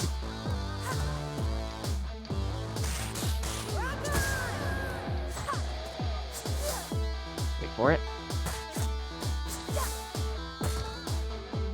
There we go. You are not going to get the chance to do that, sir. You'll get the chance to do that, sir.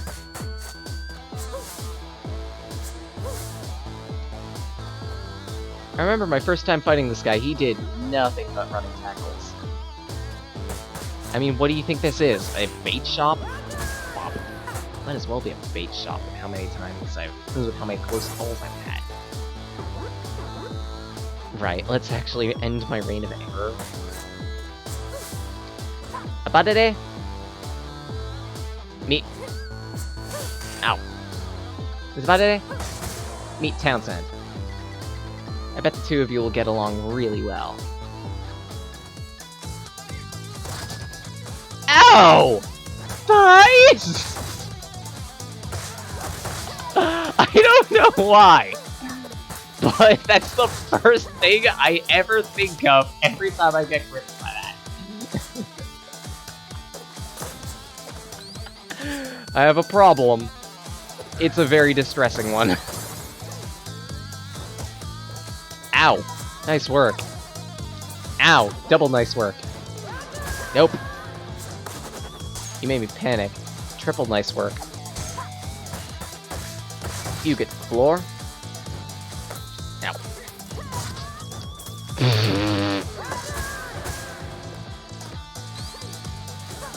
Mic check. Bottle. Whoop. Dunk.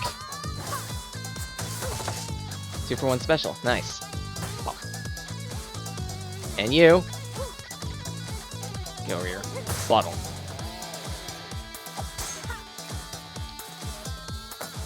Don't mind me, Ryu. Just gonna slam this lady into your counter a couple times. You don't mind, right? Of course he doesn't mind. He's suave like that. Oh, and, could I have, what type of drinks do you serve here? I'll take a scotch. On the rocks. Thank you.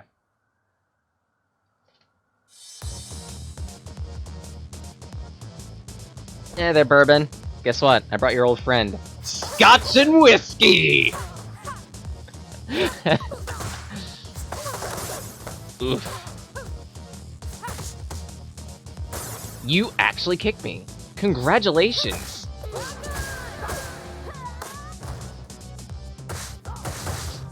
No, seriously, congratulations, dude. You just impressed me. Your high kick actually reaches my pogo.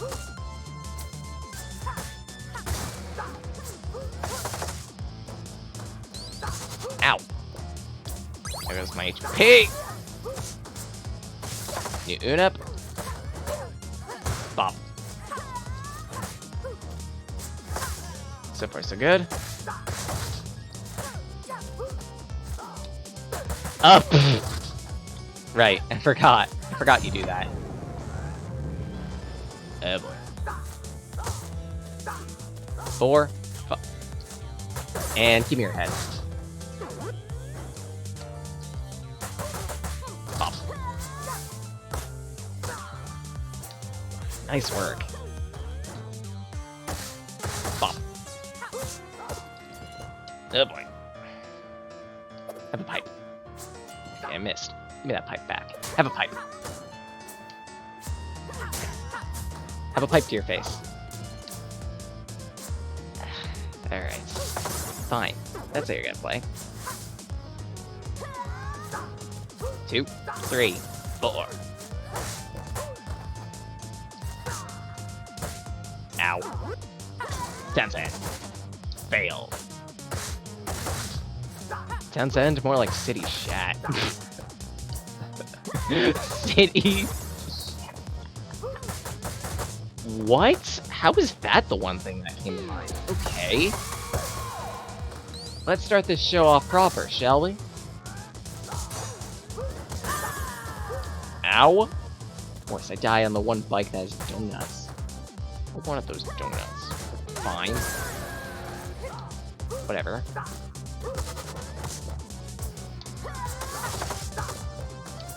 Double ow. Okay, enough messing around here. Enough messing around.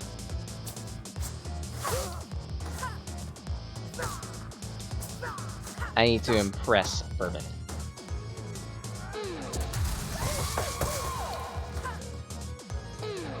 With the stage show. Because I'd rather keep my 3 lives, thank you. I want to see this run go to the very end. If it does, cool. Then that'll be my first win in arcade mode on normal, but even still. I had 1 HP, didn't I? Stage 6. It'd be nice if you could, like, checkpoint these runs, but you can't. Oh well.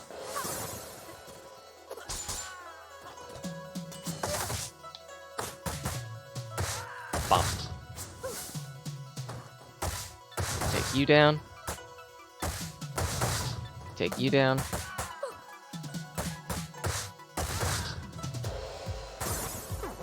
Hello, sword. I enjoy your bladey sharpness. I was about to say, what is this, Buffy? Okay. But more importantly, A says cut, and A also says this isn't an A button. It's an X button. What are you doing? What are you doing? Get your console right. This is PC. Okay, I think I'm some type of wonked out. I think I'm some type of wonked out. What? I've just been talking just to fill a void at this point. Holy crap. I'm sorry? You can stop blocking now. I would really appreciate it if you stopped blocking.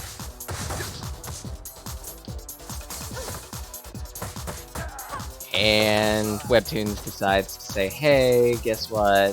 This comic is updated. Thank you. This comic has been brought to you in part by the author of this comic. Thank you. Also, you can take this sign. and shove it. I don't know why, but you can. It operates like a knife.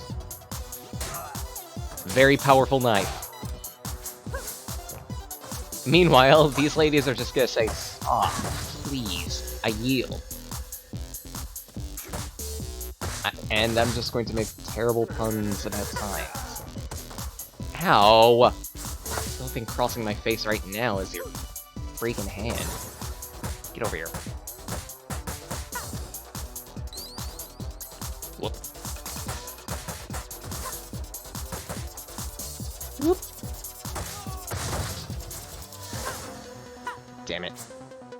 Scrolled them off screen. Oh well. I don't need them.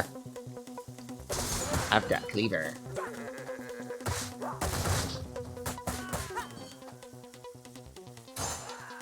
Takes care of you.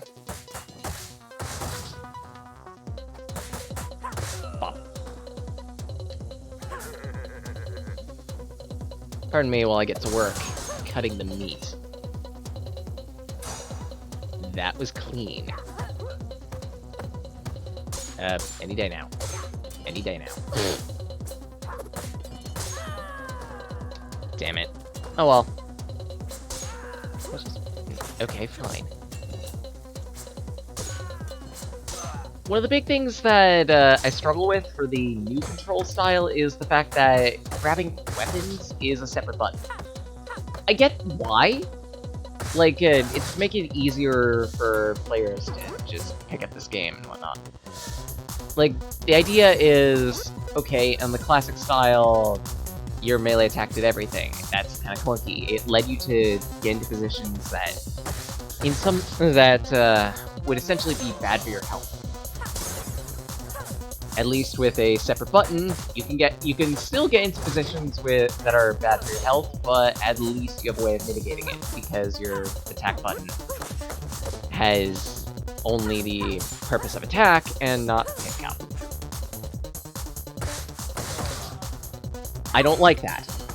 But in my case, it's a different issue. It's more like, oh hey, muscle memory is absolutely backing up my everything. Yeah. That's another thing I have issue with. Other than the person eating in the background there. I never noticed that detail. Huh. But anyway, to pick something up, you can't be holding a direction for whatever reason. That's, interesting. Again, I get why, to mitigate moments when you just be, in the heat of things and might accidentally hit X to hit, your attack button to pick up, as opposed to your attack button to, well, attack. But for the same respect, ow. I prefer the Legacy style.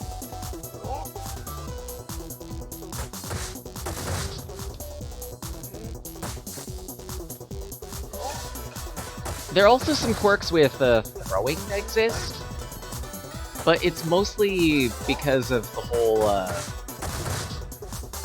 having multiple buttons do multiple things thing for the normal control style. Like, you can have it so that back attack is a separate button, but back attack is also hitting back and the attack button. I get why, in case you're in the heat of a moment and want to end something. I've had so many moments where that same combo has screwed me in terms of throwing. So it's kind of its own double-edged sword. Or spear, so to speak. Pardon me while I, poke. Poke! Poke! I'm a bit of a spear nut. Poke. Poke! Poke! Poke! Poke! Poke! Aw.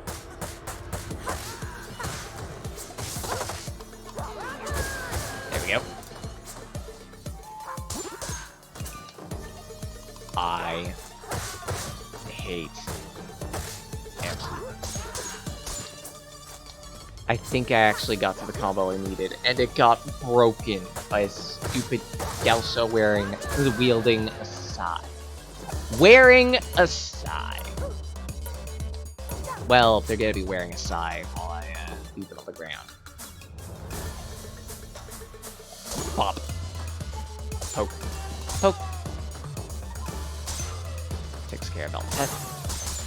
Takes care of you. Pop. Ah. Should be more careful. Getting a little too happy with the weapons.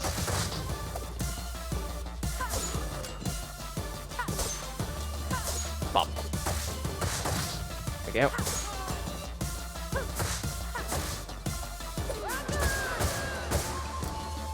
So far, so good.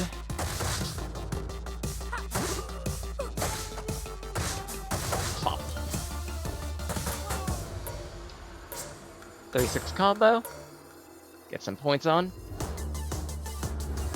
Oh boy, enough of this. First things first. Not get the health I need. It's fine. It's fine. It's not like I was doing anything with that life anyway.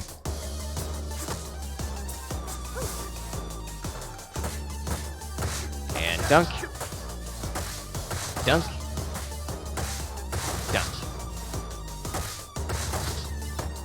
Pardon me while I do what I do best, and that is throw.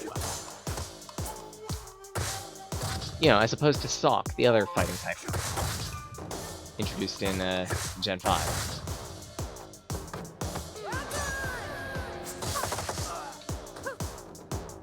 That takes care of you.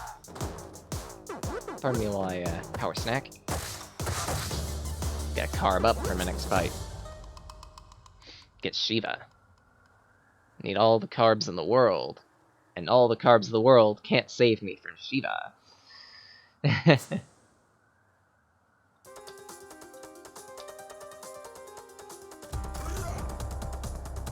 Hello, Shiva. Ow.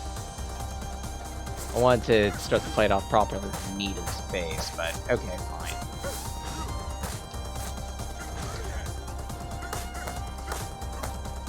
Ow. There we go. Stack a little damage. Bop.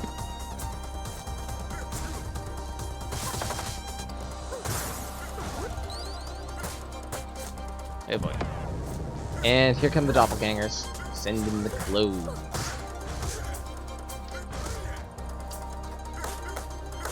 Crap. I'm gonna need that, Shio Ramen. Oh my god. I have a problem. And the only solution is more knee to the face. Bop. Oh boy. He initiated his clone attack twice in a row? Okay. That's a new one out of your book.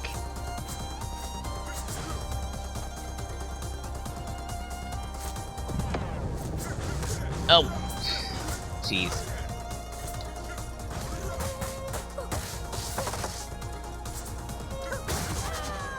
That's what I got for trying to Townsend.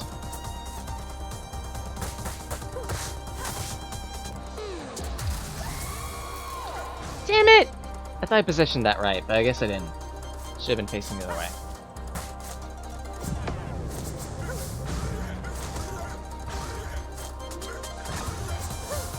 I might actually lose to this fight. That's fine, but... Because, like, I gotta go to bed soon.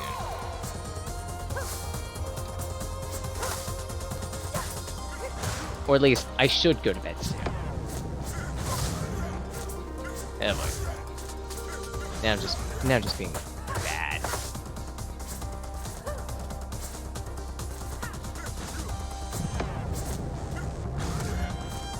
Crap. Damn it. There we go. Let's end this properly. Hatchet to the face! Sorry, couldn't resist. I have a clinical problem. I have to plant an axe into something. Not exactly. But you get what I mean, right? Skytrain. This stage is gonna shut me down easy. I can guarantee it. 2, 1. Nice job. Knee.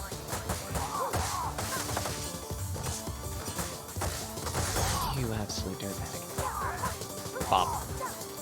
Bop. Oh. I don't know if those cops actually have a grip, but... Or, you know what I mean, a throw. But I don't want to chance it. More importantly, this train's coming to a stop.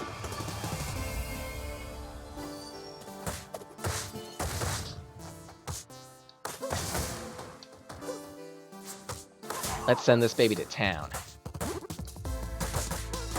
Bop. Pipe. You dirtbag. I hate you. Thanks. Bop. Let's send you off properly.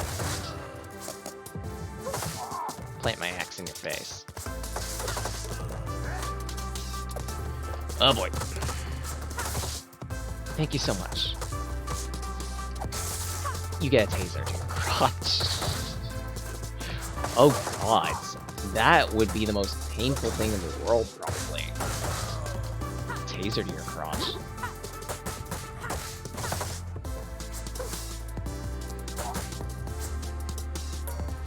Well, anyway.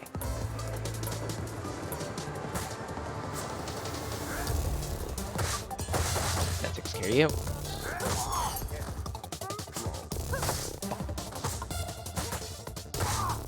Take a dunk. I hate you. Oh my. I hate your taser.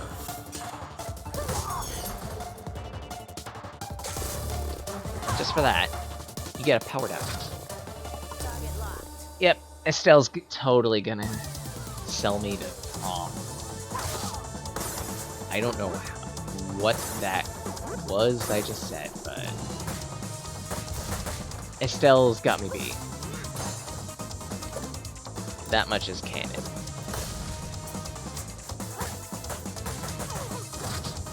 Okay, that was swift me.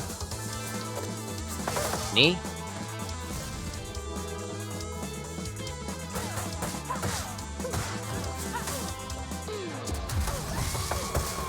Nice.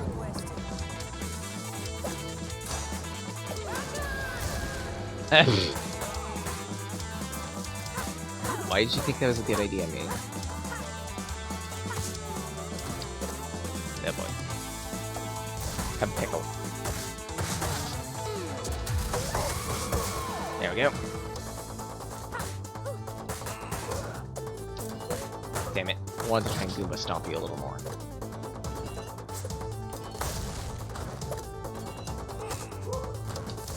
Damn it. Alright. A little health. I might actually survive this. Alright.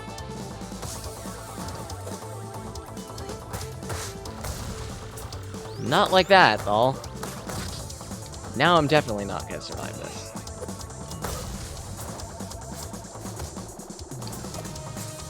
Knee.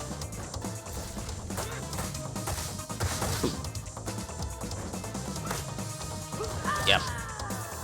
That's it. Not a bad run, though.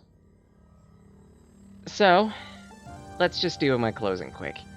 So, if you like this video at any point, then by all means, show support. My Twitch channel is twitch.tv/sageofmagi. There you can catch up with me and watch my streams active time. They are Saturdays from 9 to midnight usually. I can go over depending on the game, That is Eastern Standard Time PM. So 9 p.m. to midnight Eastern Standard Time. Usually Saturdays are variety games. So in this case, Streets Rage 4. Sundays are game clearing nights. Those are 6 p.m. Eastern Standard to 10 p.m. Eastern Standard. Those nights are usually, well, in this case, those nights are Starbound Kraken Universe. Though that series is starting to come to a close, and I'm starting to figure out, I need to figure out what series to do next. I'll probably post a poll in the coming weeks of potential subjects, and just leave it to chance there. If no one picks, then I pick instead. I have a YouTube channel which is Sage Blake, I believe. If you research Sonic and Amateur Games Expo content, Preview Purview, which is my startup series where I'm taking a look at various game demos and evaluating the games that they demo. And also other Twitch VODs like these go up on that YouTube channel as well. They go up on a 2-week delay. If at any point you want to ask me questions or pester me about something, like say, here's a game I recommend, want to take a look at it, then you can catch me usually on Twitter at Sage of Magi. I'm trying to get better at using social media. That's gonna take some time, considering I never grew up with it. But regardless, you can contact me there at any point in time. I'll likely answer. I also have a DeviantArt page where I upload my drawn work as well as my story work, my fictional work. I still have some items in the pipeline waiting for general processing and whatnot.